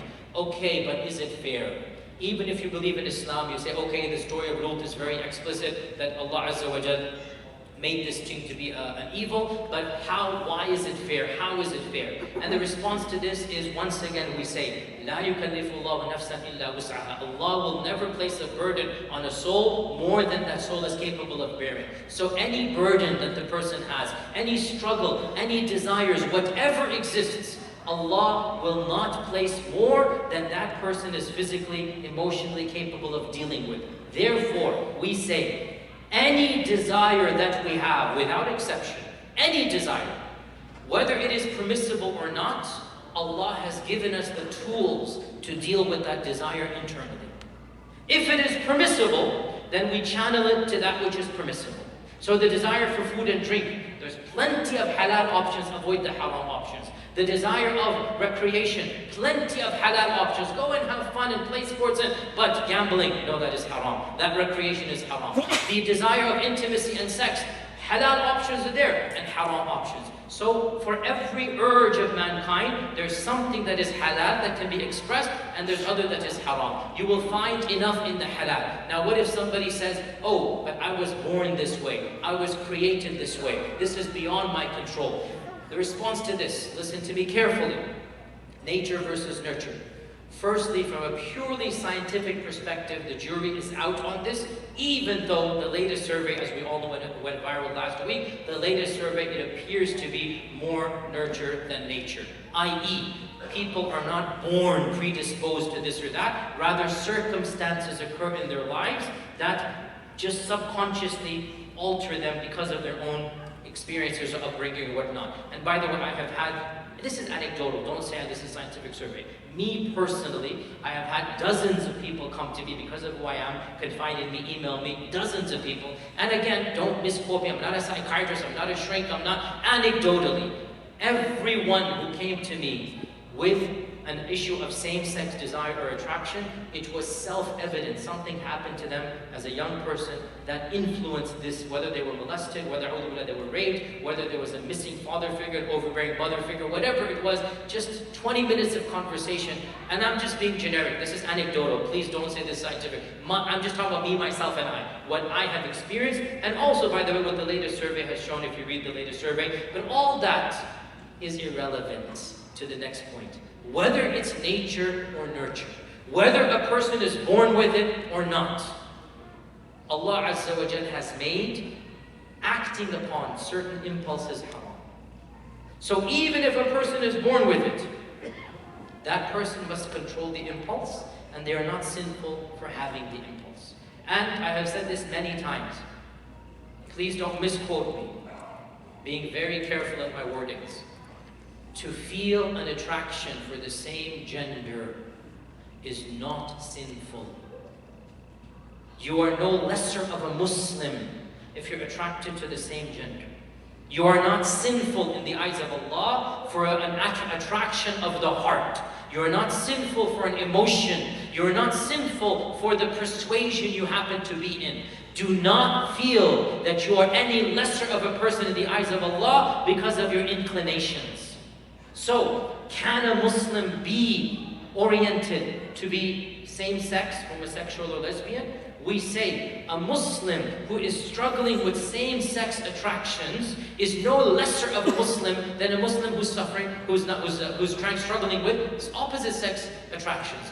The desire is not sinful. I'm a regular, normal male. If I find a beautiful female attractive and a fitna to me, it's my job to lower my gaze. It's my job to control that desire. It's not my responsibility to say, oh Allah, I can't help it. I find her attractive, I'm going to go and do whatever I want. No, if I find her attractive, I'm not sinful. If I act upon the attraction, then I am sinful. You understand this point here? Finding somebody attractive, finding somebody to be, oh, I'm wanting her, desiring her, that's something that is beyond the control of a human being. But to act upon that, to flirt, to go and do this and that, then this is where the sin occurs. So, if a person has the attraction to the same gender, and they're struggling with that attraction, they are no lesser of a Muslim. In fact, maybe, in all likelihood, they are better Muslims if they counteract that desire and control that desire for the sake of Allah subhanahu wa ta'ala. So to be a lesbian or a homosexual in inclination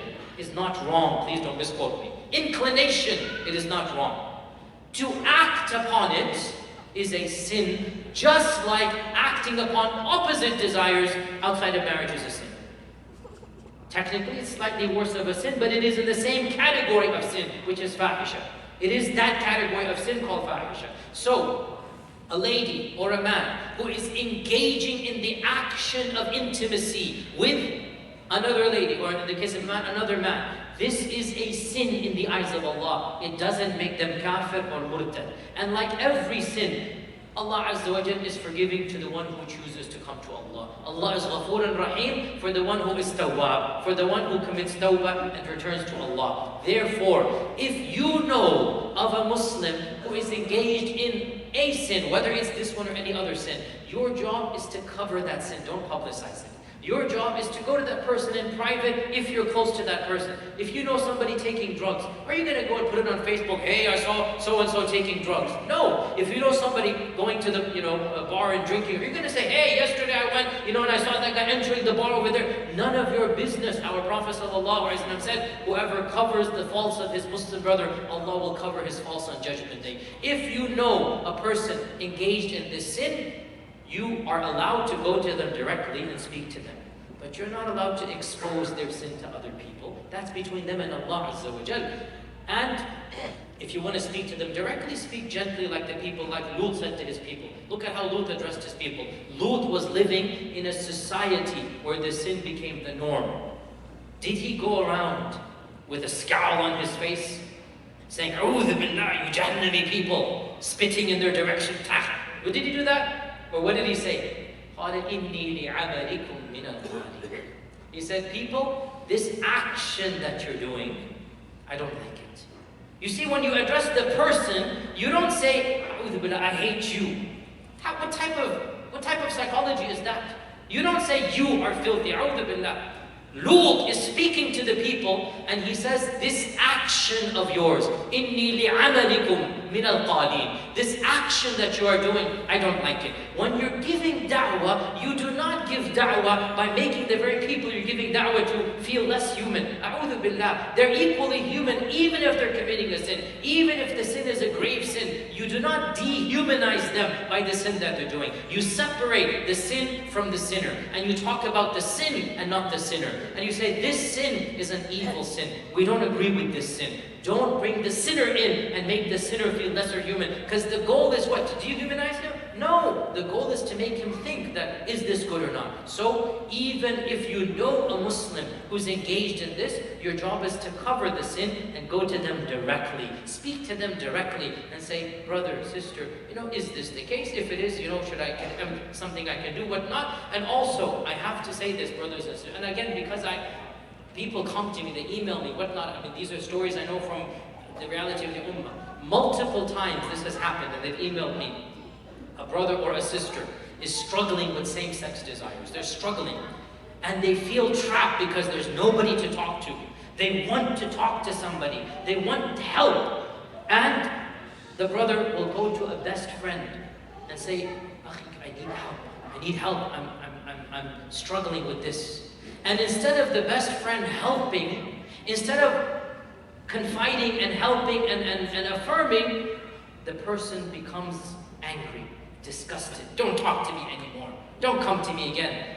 One case, I had a roommate confided in a roommate that he felt finally this is a Muslim that I can confide in. I need help. And the roommate canceled the contract and said, find another place to live. Can you imagine how this person's going to feel? Like you've come for help. You're not coming, he's not coming to flirt with us, he's coming for help. He's saying, my parents don't know, my Imam doesn't know, I need your help. And he comes confiding in you, or she will come confiding in a friend, and instead you become disgusted. And I don't understand. Wallahi, every one of us, if your friend came and told you any sin, you would want to help. If he came and told you of a drug problem, an alcohol problem, a gambling problem, what would you do?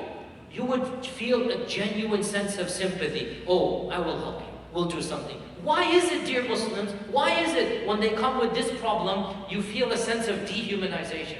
No, they're coming for help, so do what you can to help them. They're coming for validation, not of the action, that they're still Muslims. They want to be within the community. And a'udhu billah, ostracization, the word spreads, you shouldn't be coming to the masjid. It's none of your business who comes to the masjid, as long as they don't cause problems among other people. We will accept the worst sinner, the drug, the addict, the whatever. We will accept anybody to come and pray to Allah subhanahu wa ta'ala. Allah did not appoint us to monitor the people coming to repent to Him. We don't do that. So even the one who commits the sin remains a Muslim. That means they have the rights of Islam over you. That means you will still say salam to them, you will still make dua for them, give them da'wah directly, and not embarrass them in public, as you would with any other sinner. Now, where do we draw the line? For me, the line is very clear. When the person attempts to justify or preach to others. This is where we say, now, brother, you are not keeping it private between you and Allah. Now, if you come and you want to tell our community to do this, just like if somebody wanted to sell alcohol on our premises, no, I'm sorry. It's legal outside over there, the parking lot, go to the other side of the street, do whatever you want, I can't do anything. But this is our zone. This is our rituals, our akhlaq, our morality. You come and you pray to Allah, we will not ask. But you come and you preach something contrary to our religion. You sell drugs to our kids, even if marijuana might be legal outside, it's not allowed in our parking lots, in our schools, we will ban. So too, if somebody wants to justify, if somebody wants to preach to others, we say, no, this is not something we will tolerate in our masajid. You want to do something in this country, you open your own temples, you can call it whatever you want, you have your own, things that you do, that's between you and the government. We will not call it a mosque, you can call it whatever you want. It's legal. It's legal. This is a free world, free country. You want to open your temple of worship, you want to have an LGBT, and there are in America, as three masajid like this. Okay, that's legal. Do whatever you want, but do not do this on our property, because this is an embodiment of our religion. We will preach our religion, we'll preach our morality. As long as you want to confide to this morality publicly, then you are welcome to come here. So the bottom line, when it comes to the LGBT within Islam, I'm coming to it outside of Islam, within Islam, we say, those that are struggling with it without acting upon it, this is the essence of jihad. This is the essence of jihad. And we admire them, and we encourage them in this personal jihad. Keep on struggling with this, and inshallah in that struggle there is your Jannah. And we say that just like certain desires are not helpful, the desire to steal, the desire to rape, the desire to kill, sometimes we get so angry, we want to kill somebody. We say you have to control it. It doesn't work. You can't just go and express your desire. And there are people that have urges to take alcohol. We say, look, you cannot act on that urge. There are people, they have disgusting perversions. I don't want to be too explicit, but you can imagine. There are disgusting perversions they have that the government considers, thankfully, to be still illegal, right? And so we say to these people as well, what are you going to do when you desire something that is not ethically and morally permissible to the standards of our times? Because you have to control that desire. So too we say to the LGBT community as well. Well, technically it's the LG community. As for the BT, we'll come to another question maybe for that one. That's a separate, they're lumped together, but I'm not talking about the trans and the bi right now. I'm talking about the same-sex desires. So that's within the community. Acting upon it as a sin, justifying it might technically be kufr. To say, I don't care what Allah says, to say it is halal in Islam, you are actually, a'udhu billah, bordering on kufr, to challenge Allah and His Messenger. That's where we draw the line. Now, as for outside of our community, how do we treat people that are of this persuasion? Honestly, I don't see this to be that complicated. As our religion says, there is no sin worse than shirk. How do we treat people committing shirk around us? If they treat us nice, we treat them nice. We smile, we're nice to them, we're calling. Do you mistreat people committing shirk in your office place? Do you scowl in their faces? Do you refuse to shake their hands? I mean, this is a sin. And shirk is a bigger sin. And we learn to deal with people who are committing shirk, living in a civil manner with them. So this is also a sin. And we can deal with the people involved in this in a civil manner. We don't have to endorse their lifestyle. We treat them like we treat everybody else around us. We can smile, yes. We can shake their hands. We can be nice to them. But if they invite us to their wedding, we don't have to attend. There's a line that we draw. If they want us to join their rally for their civil rights, this is a deeper topic, and my position has been very clear from the beginning, since the Supreme Court allowed this. Muslims, we don't have to get involved in every political issue of this land. And I personally am against endorsing LGBT rights unconditionally. Sometimes it's better to be quiet. We don't necessarily have to speak against them politically, but we must morally preach the truth. If we don't preach the moral truth, then we have failed in the religion of Allah's obligation on us. لِتَكُونُوا شُهَدَاءَ عَلَى النَّاسِ. If we do not say that we believe sexuality is something that is a blessing between marriage and not a blessing outside of marriage. We have to preach this to the people. We can tone the words down, we can preach in a wise manner, but preach we must. Because our goal in this life is to preach the religion of Allah, لِتَكُونُوا شُهَدَاءَ عَلَى النَّاسِ. Whether they agree or disagree. إِنَّمَا عَلَيْكَ الْبَلَاغُ وَعَلَيْنَا الْحِسَابُ. We cannot change this truth. That intimacy and sexuality is something that is a blessing when it is done properly, and it is potentially a curse when it is not done properly. And you don't have to only mention this, you can also mention others, extramarital, others, anything in this should not be done. The point being, the issue of politics in LGBT does become complicated. In a more technical sense, so much can be said. There is a spectrum of permissible opinion from a theological perspective. Those who want to rally against it, I see where they're coming from and I understand it.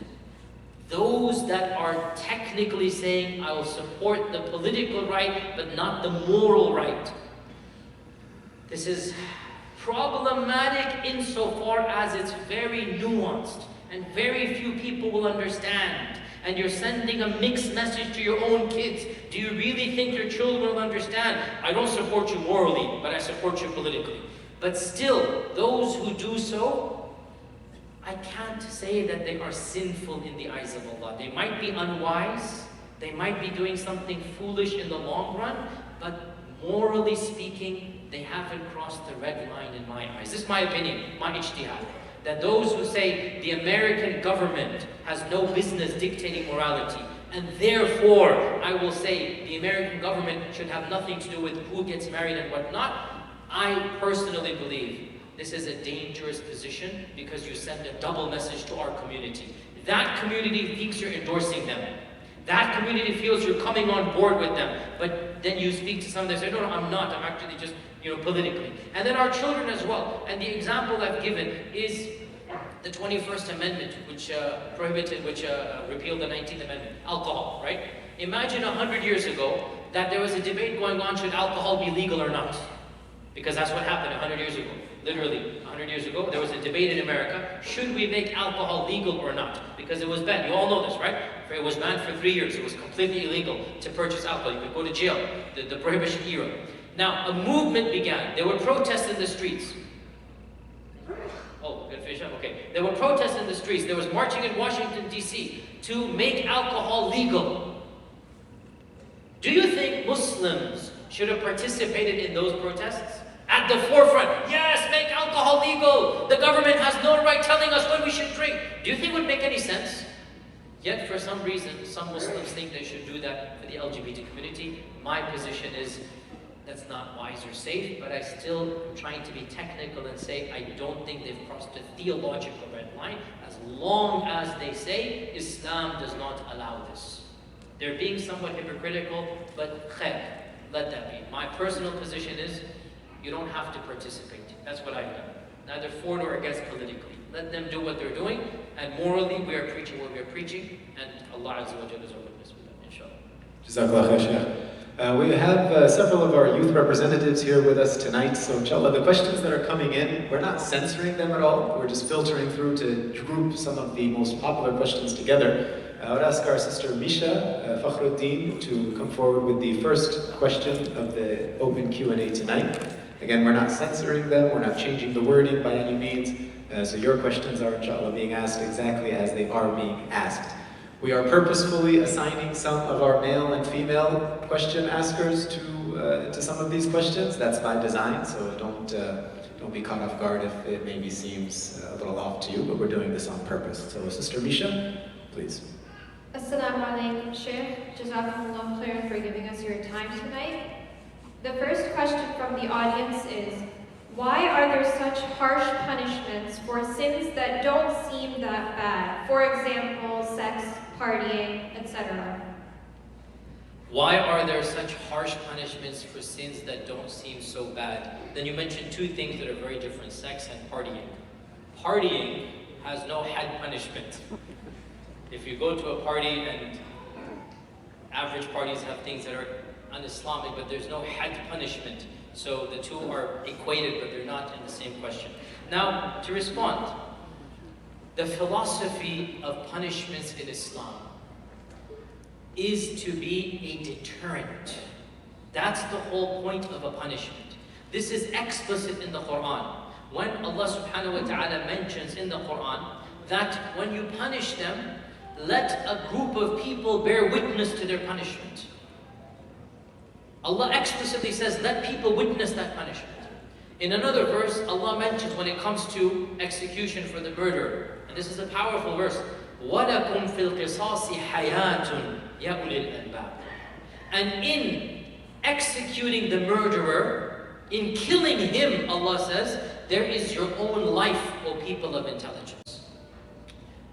The point being, in Islamic history, never has an adulterer been stoned to death because of 4 witnesses. This has never happened in Islamic history. Yet it is a punishment found in our textbooks. Why? Why is a punishment that was never acted upon in the history of Islam?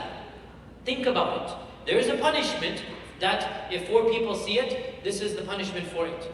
In Islamic history, never has 1 person been executed that way. Why then has this punishment come? It is a deterrent. It is something that is meant to terrify. It is something that should act as a way to just not do this. And within the Sharia, there are loopholes where if you actually go to trial, if this actually gets to an Islamic court, there's a million ways to just get the person off. And again, if you study fiqh, you know this. And even in the time of the Prophet ﷺ, this happened as well, that a man came and said, I did this and this. The Prophet simply turned away, ignored him, basically told him to go away. So many things. The goal, therefore, is when we teach these things, oh, the punishment for X is Y, the punishment for A is B, what we forget to teach our young children when we teach them that, these punishments are primarily meant to instill a sense of dread and fear. They're rarely acted upon in an ideal Islamic state. And this is something that you will understand if you think about the punishments for any crime here in America. 20 years hard labor, for example, right? If you armed bank robber, you get 20 years. The goal for telling you that 20 years, how many people actually get it? Very few. But what you need to tell the people, oh, if you do that, that is the punishment. So, number one, it's rarely enacted even in an ideal society. Number two, you have said, for relatively trivial things, why is there a harsh punishment? I ask you, how do you know something is trivial? How do you know something is trivial? What if what you consider to be trivial is something very, very evil?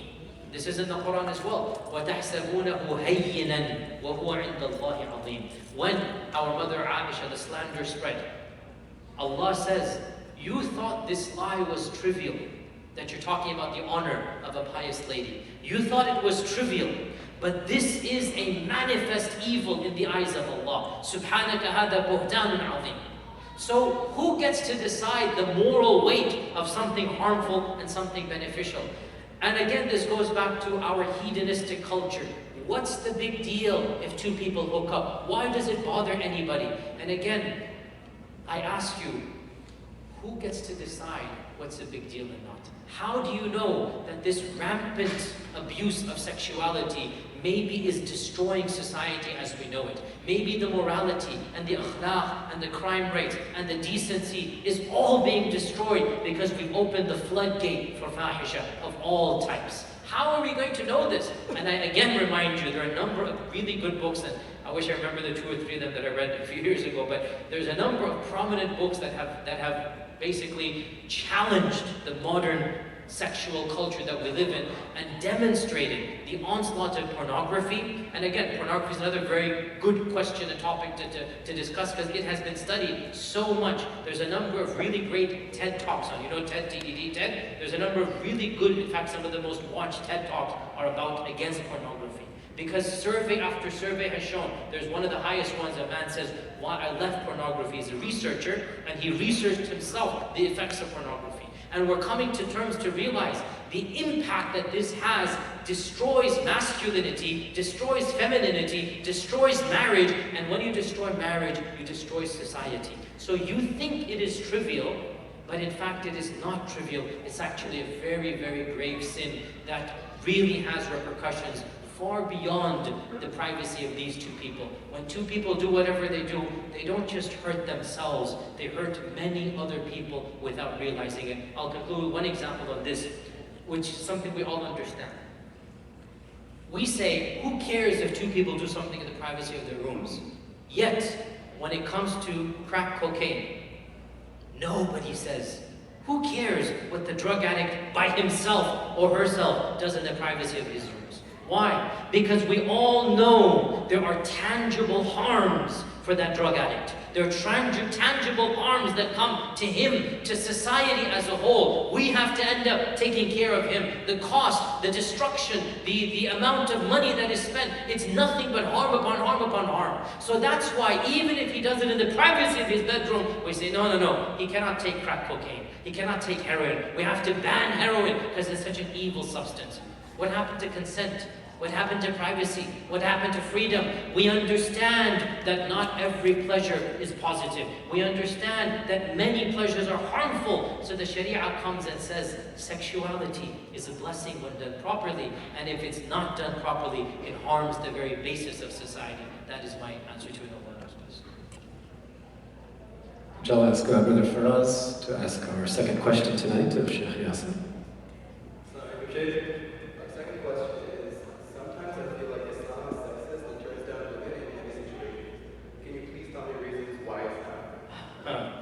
Ouch, that's a very, very deep question. Dear brother, the question is, I'm assuming a sister asked it, but the brother stood up and said it.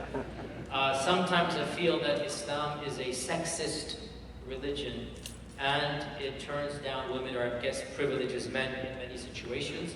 Can you explain to me about this and why it is or is not?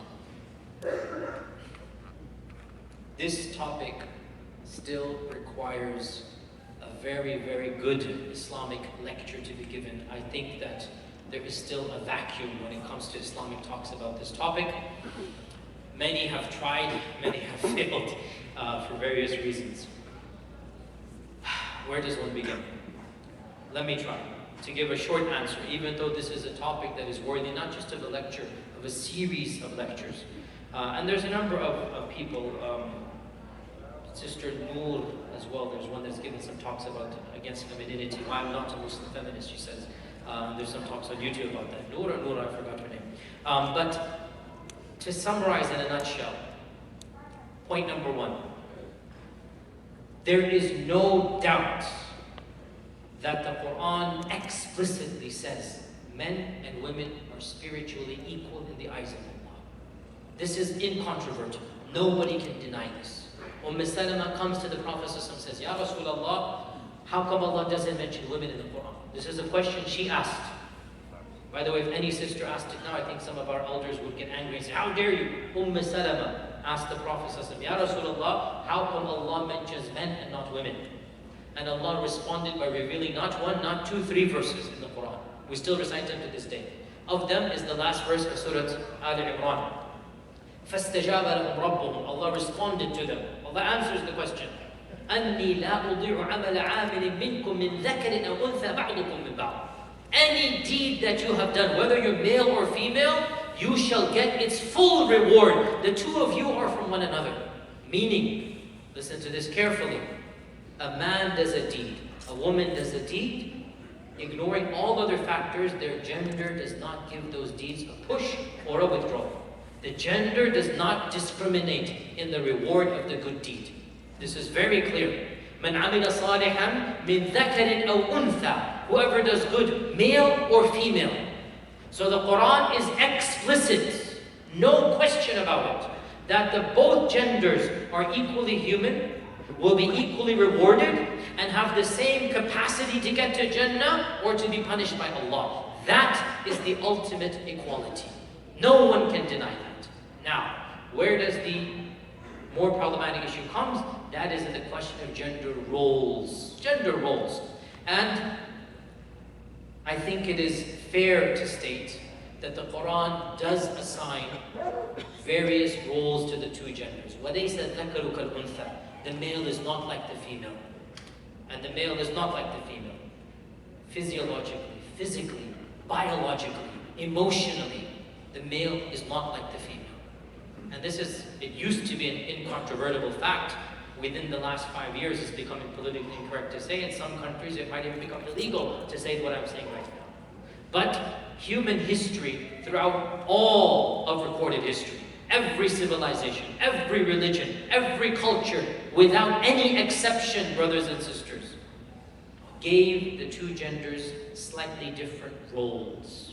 This is, read human history. Every society considered men and women to have slightly different roles. Now, the issue comes, if we privilege one role over another, then automatically the role that is not privileged will feel, how come I didn't get that? It's not fair. And that's the problem. Why do some people privilege some roles over other roles? What if we take a step back and say, both roles are needed for society. Both genders are needed for society. And the roles are complementary, not contradictory. They're not meant to compete against one another.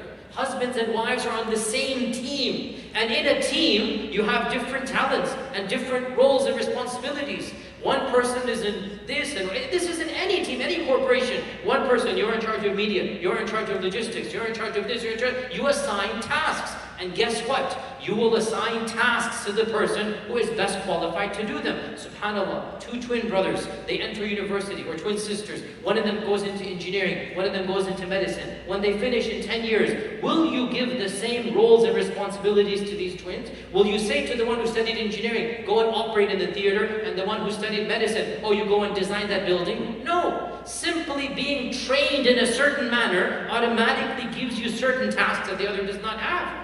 Society needs engineers and doctors. You would not give the responsibility of the doctor to the engineer and vice versa. How much more so when men and women are biologically different? Gender is not just a social construct. I agree, 110%. Some aspects of gender roles are social constructs, but not all gender role is social construct. Is it social construct to be a mother? To bear a child in your stomach, that's a social construct. To have maternal love is a social construct. To feed the child when it is born is a social construct.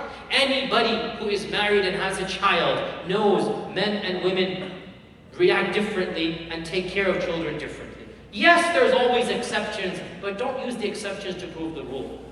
Every one of us knows. I realized this when I became a father. All of us realize this as well. We have different tasks. Allah created mothers to be angels to those children. The amount of love that mothers have for children, wallahi, us men are just in amazement. Sacrifice everything for that child. Wallahi, men couldn't do that. Allah created women to do that. And that is a blessing that they have. And that's why Jannah lies under their feet, not under the feet of, the father who does other things, right? So the point being, genders generally do have roles, but, not to get too controversial, most of those roles are not enshrined in fiqh, they're not wajib. Therefore, in a particular marriage, if the couple decides to alternate or do various things amongst themselves mutually, by mutual consultation, this is halal. No problem. And I myself have a very good friend, has a PhD in Islamic studies, and let me tell you, PhDs in humanities don't pay a lot. And he married an MD, and let me tell you, Chicago community of Hyderabadis, MDs, you get paid a lot, mashallah. Everybody knows this. So the two of them decided that I don't make a lot of money, I'll quit my job. He said that. And the wife makes a lot of money, she'll go to work. And he became the house husband, not the housewife, the house husband. And she was earning money. Now, is this haram? Brothers, is it haram? No. They decided to transfer responsibility and they did it. Now, is it the norm? I will honestly say it's not the norm. But is it haram? No, it's not haram. So, much of the gender roles in the Sharia are norms, normative suggestions. This is biologically Allah gave the man certain things, the woman certain things, and the two of them have roles that suit their task better. And again, if you want to, you may rationally make an argument for the general Islamic case of the best articles and books that was written last year or 2 years ago. Hillary Clinton's right-hand lady wrote an article entitled Why Women Can't Have It All. It came out in the Atlantic. It is worth reading, Why Women Can't Have It All. Very, very interesting article where she basically said, I had everything, but I wasn't a mother, and I didn't value anything I had, because for me, being a mother was more important than being Hillary Clinton's right-hand lady. And she gave everything up and gave her career up, even though she had a loving husband and everything. She goes, that's what I wanted. I wanted to be with my children. It didn't matter what I was getting, what not. And Allah created, and this is, by the way, the norm. I will say it bluntly. It is the norm that a mother will value that time if she's able to. I'm not saying if there's no husband, she has to go to work. Of course, don't use exceptions to prove the norms. The norm is that those toddlers, that 2-year-old, that 3-year-old, cannot just be left alone. You need somebody. Those of you who are not parents, rearing a child is a full-time job. You will only know this when you have one. It is a full-time job. You cannot just leave your child with a stranger, even emotionally. Again, I have a relative, I've said this to her many times.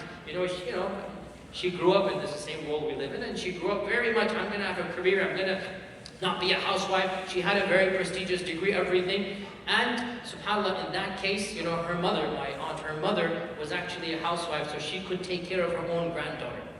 Yet, when my cousin basically had the child, she gave up her career and said, I don't want to go work anymore. I said, but all of these years you've been saying you wanted a career, you're going to have a career, whatnot. And she goes, yeah, but nobody's going to take care of my little one. I said, your own mom is going to do. Yeah, but she won't do as good a job as I will. She herself, but this is my child. She valued, again, I'm not saying everybody has to do this, but wallahi, I will say, it is the norm. I'm not saying it's abnormal if you don't. I'm saying Allah created women with different emotions, men with different emotions. And only when you have a child will you realize this. And in our religion, There is nothing more noble for a mother to do than to be a mother. Why are we criminalizing or preferring a non-mother role and saying, oh, she's not her value? Her value is priceless. You couldn't pay a mother enough to be a good mother to her children. You couldn't, the next generation is dependent on that. That's why Jannah is under her feet, not under the feet of the one who gives the khutbah. She's not competing to give the khutbah. That's not where Jannah lies. The Jannah lies under her feet because what she is doing is far more precious than what a father can do. And Allah gave her the himmah, the love, the biological traits to do that He didn't give us. Now, is it wajib? No, it's not. And if a husband and wife decide to amongst themselves, then that is fine. But I'm sorry, I will not budge from this. There is nothing more noble for a mother to do than to be a mother. I'm sorry, I cannot change from this. This is biology, it is the Quran, it is the Sunnah, it is human nature. Do not be brainwashed and fooled by anybody else. Do not judge your value by your income. Do not judge your value by your status in the corporate ladder. If you're taking care of the next generation, you are priceless beyond measure, and let no one tell you otherwise, dear sisters. Takbir! Allah! Takbir! Allah! Takbir! Allah! Inshallah. Brother Zayd, inshallah, if you get ready just a second, I want to make a quick announcement as far as the rest of the evening goes. We are planning to have Salat al-Isha at 8:15, so the Iqam will be at 8:15. We'll hold the adhan just before the Salah. And inshallah, if your questions aren't answered tonight, we do want to remind the entire community that, alhamdulillah, our local communities, Shaykh Omar from the Islamic Foundation, Naperville, and myself here at the Islamic Foundation, as well as at MCC, we're going to be addressing a lot of these questions in the coming months. So really pulling from what your suggestions are, finding out what you want to hear about. I can't even tell you how many questions have come through tonight. 80? Over 80 questions just in the span of this half hour or so. So tonight we might get to about 1 or 2 more. Please, bear with us, but this is an ongoing discussion. This is a matter of our faith. So we ask that Allah subhanahu wa ta'ala accept us. Brother Zayd, ask your question, brother. So, this question is, what resources do you recommend for someone who's left Islam? How do I deal with someone in my family who's losing their belief in God? What practical things can I do to help them decide to do it? Okay, so to repeat the question, somebody in your family, a'udhu billah, is thinking of leaving Islam, so what are the recommendations I give? What can be done for this person? Maybe they left the faith or they're thinking of leaving the faith. No doubt this is a very painful reality that more and more families are facing. The natural instinct is to react with fear, with hatred, with building walls, expelling. And I say, perhaps in other cultures and civilizations, that might have had a positive reaction, that they feel ostracized. But the default in this part of the world, you cannot respond to this with hatred and revulsion. Because they will have everywhere to go to. They don't need you in the community. My advice and suggestion is, and this is a case-by-case scenario, so please, this is not a cookie-cutter answer. This is more psychology than fiqh, dear brothers and sisters. What to do when somebody is leaving Islam or has left Islam, it has more to do with psychology than fiqh. And that varies from case to case. And the goal is whatever you do is more conducive to the person coming back to the faith. Agreed? Right? That's the goal. My point is the general rule in this land that we live in, to respond to somebody leaving the faith by boycotting, kicking and screaming, yelling out, saying, never come back to this house again, you have brought dishonor. Generally speaking, you have sealed the door of any hope coming back. This is my suggestion. On the contrary, I'm not saying you simply embrace and accept, because obviously it's painful. I'm saying there has to be a healthy middle balance. The anger should be tempered. The love should still be there, but the frustration should also be made clear. There should be a level of awkwardness without banishment. This is, I think, in my humble opinion, the better alternative.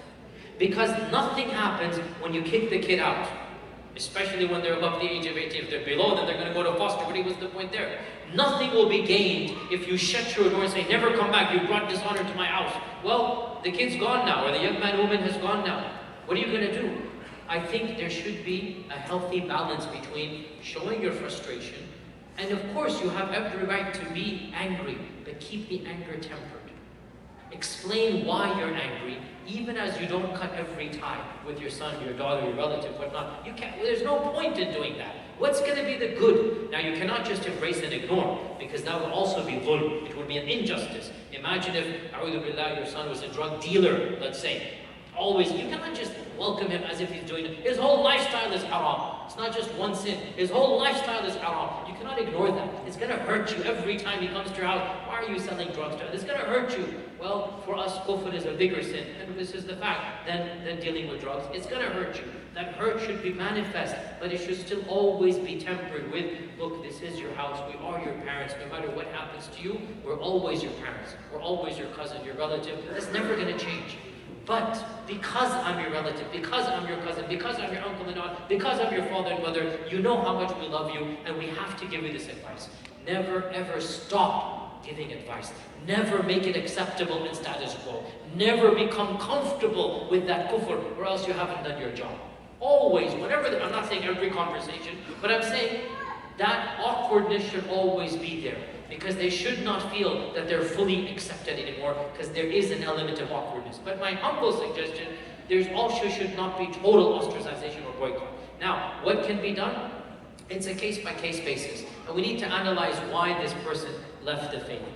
A lot of times, and again I'm being very generic, a lot of times it is an emotional issue because of something that happened to them, right? That's an emotional issue, that, you know, I wasn't treated right, my father did this, my mother did that, or the community did that, and so it's more of an emotional issue. That's not really an academic issue. Sometimes it's simply an issue of, I don't want to live a restricted life, I want to just live my hedonistic, sensual, drug-filled, whatever life. And I'm sorry to be stereotypical, but that is an element of truth. A lot of people simply leave the faith because it's much more convenient to live without rules. And it's difficult to argue with those people because they don't have an argument. It's a following of desires. And how can you argue with somebody who wants to follow his or her desires? How can you argue with a drug addict? Rationally, he knows it's wrong. Rationally, he knows he's addicted to an alcoholic. How can you argue with somebody? So in that case, all you can do is just hope and make dua to Allah. And I have seen, by the way, plenty of cases where people go through a phase of Ridda, a phase of non-Islam. And then after a while, reality strikes. After a while, reality strikes. And they realize, I didn't get what I wanted as a non-Muslim. I know Islam to be true. I'll be honest with you, I have good friends who I grew up with who left Islam. A'udhu billah. I had a friend that I'm not too much detail, but really hurt me. The one that really hurt me the most, I was very close to him at a certain phase of my life, and you know, like a decade ago, slowly but surely trickled down the internet and whatnot, he's left Islam. And I called him up, and he literally just hung the phone up on me. It really hurt, like, you know, really just, and by the way, Allah is my word, I'm not out there bragging or boasting. I continually kept in touch with him. Once in a while, texting him. Once in a while, hey, how's it going? Or anytime you want.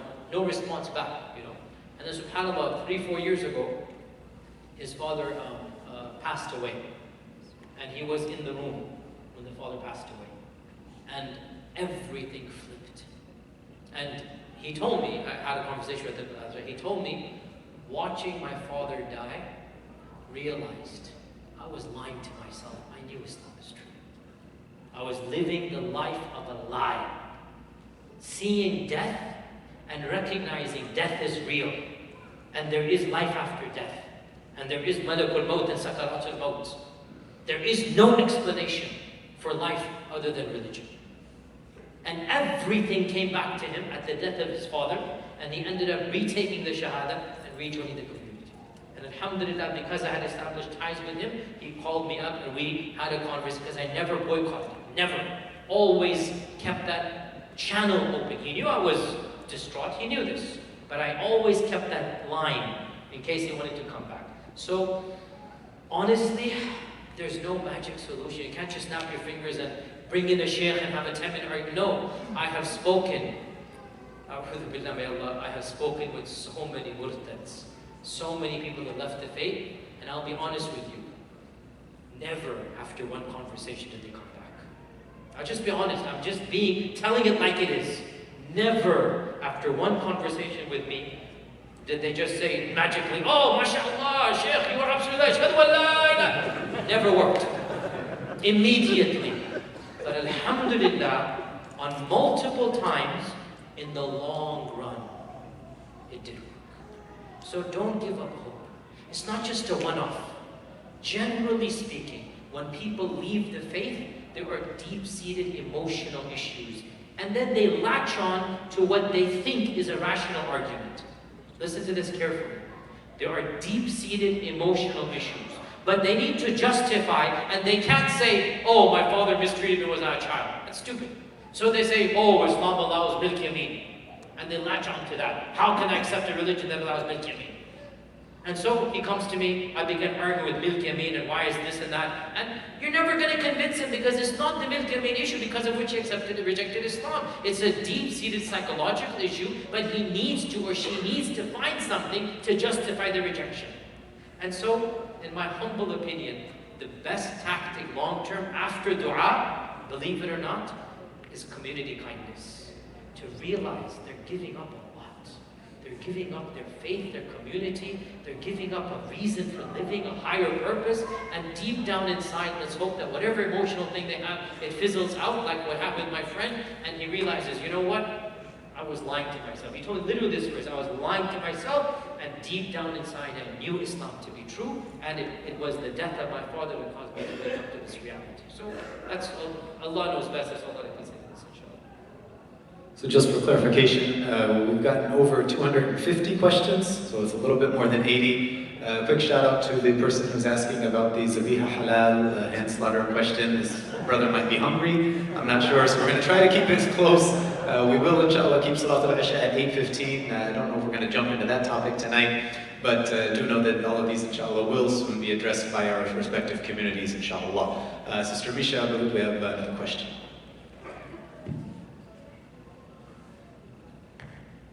The next question is, what do you advise on dealing with depression and keeping your faith in college?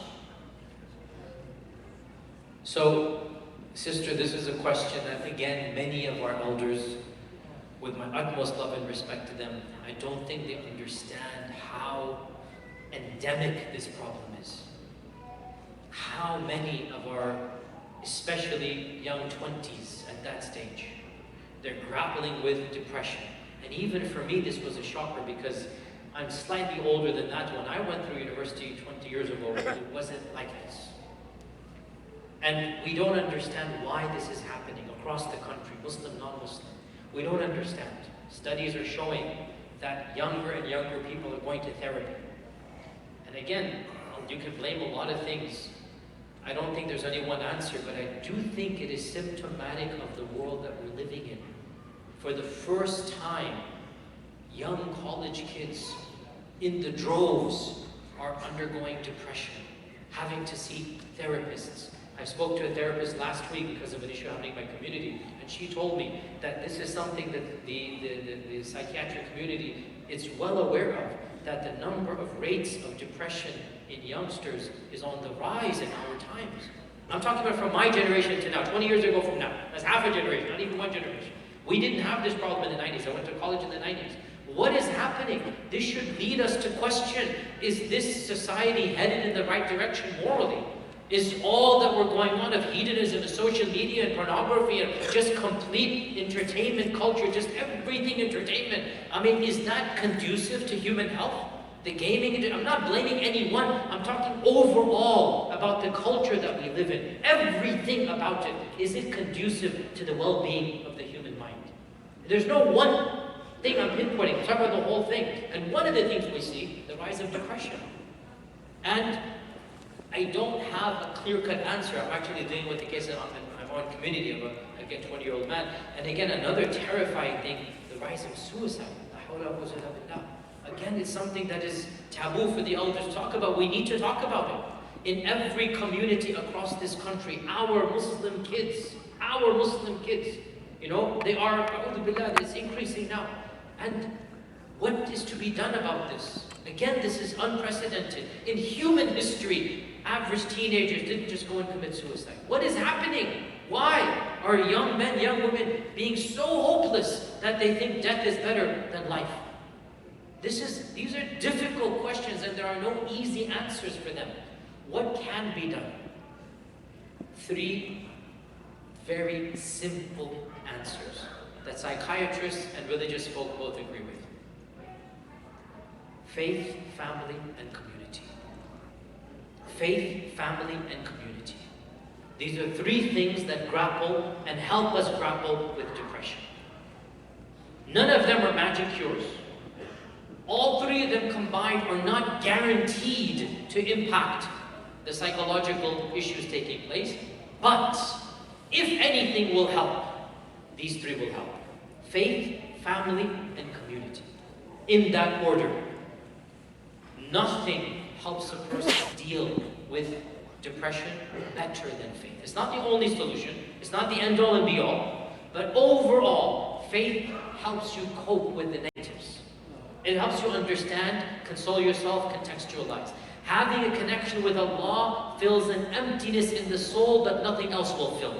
Dhikr, Duaa, Quran. This is an answer. I'm sorry if it sounds cliche, but it is a correct answer. You begin with this. It's not the end all and be all. And sometimes you have it and you're still depressed, so please don't misunderstand. After faith, family. Do not keep your depression bottled up inside of you. Find someone that you can talk to that loves you. And you will. Whether it's a cousin, whether it's a relative, an uncle, inshallah your parents, I hope our parents, inshallah, we understand that it's a different generation. Parents, if your children come to you saying that they're depressed, do not trivialize that. Do you want me to tell you horror stories of suicides and whatnot? Do not trivialize when your son or daughter comes and says they're grappling with depression.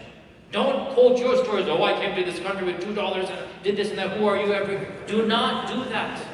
Wallahi, you are making matters worse. It's a different generation.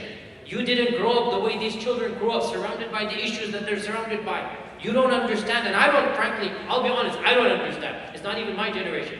I grew up and I didn't have cell phones. There was no internet. I still caught that era, right? This whole culture around us, whatever it's doing, it's harming Muslims and non-Muslims, both.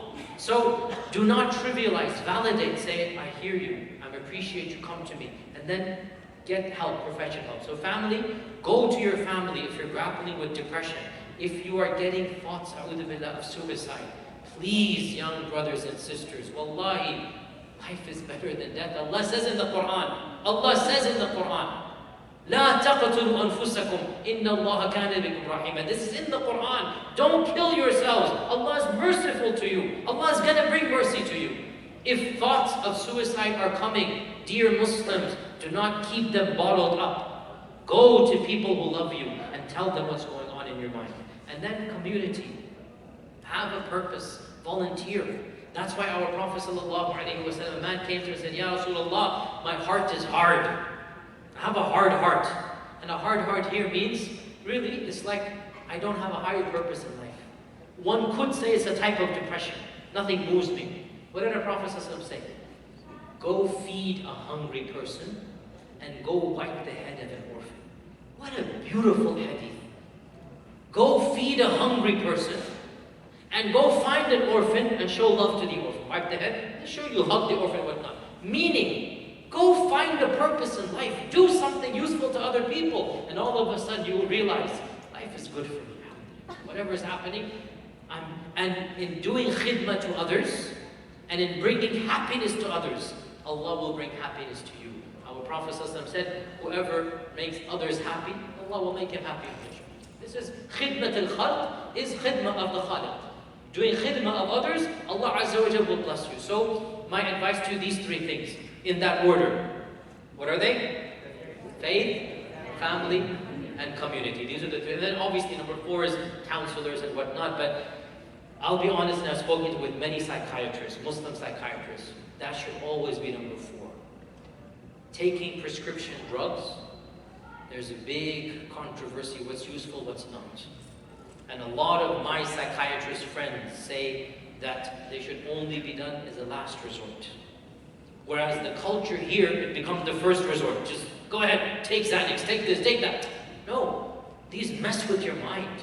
They alter your chemical stability. Yes, for some people, definitely they need it. But after doing the three, faith, family, and community, then go to psychiatrists as well, go to a therapist, see what's going on, see if these three don't work. Maybe there are some chemical imbalances, they need to be corrected. No problem, it's completely halal. But don't just jump to a prescription drug without doing these three things first. And Allah Azza wa Jalla knows best. And this will be the final question for tonight, inshallah. But it's unfair really to put this question at the end given its complexity, but more for our community to get an idea of the diversity and the necessity of these conversations. So I would ask our dear brother Taha to ask our final question of the night.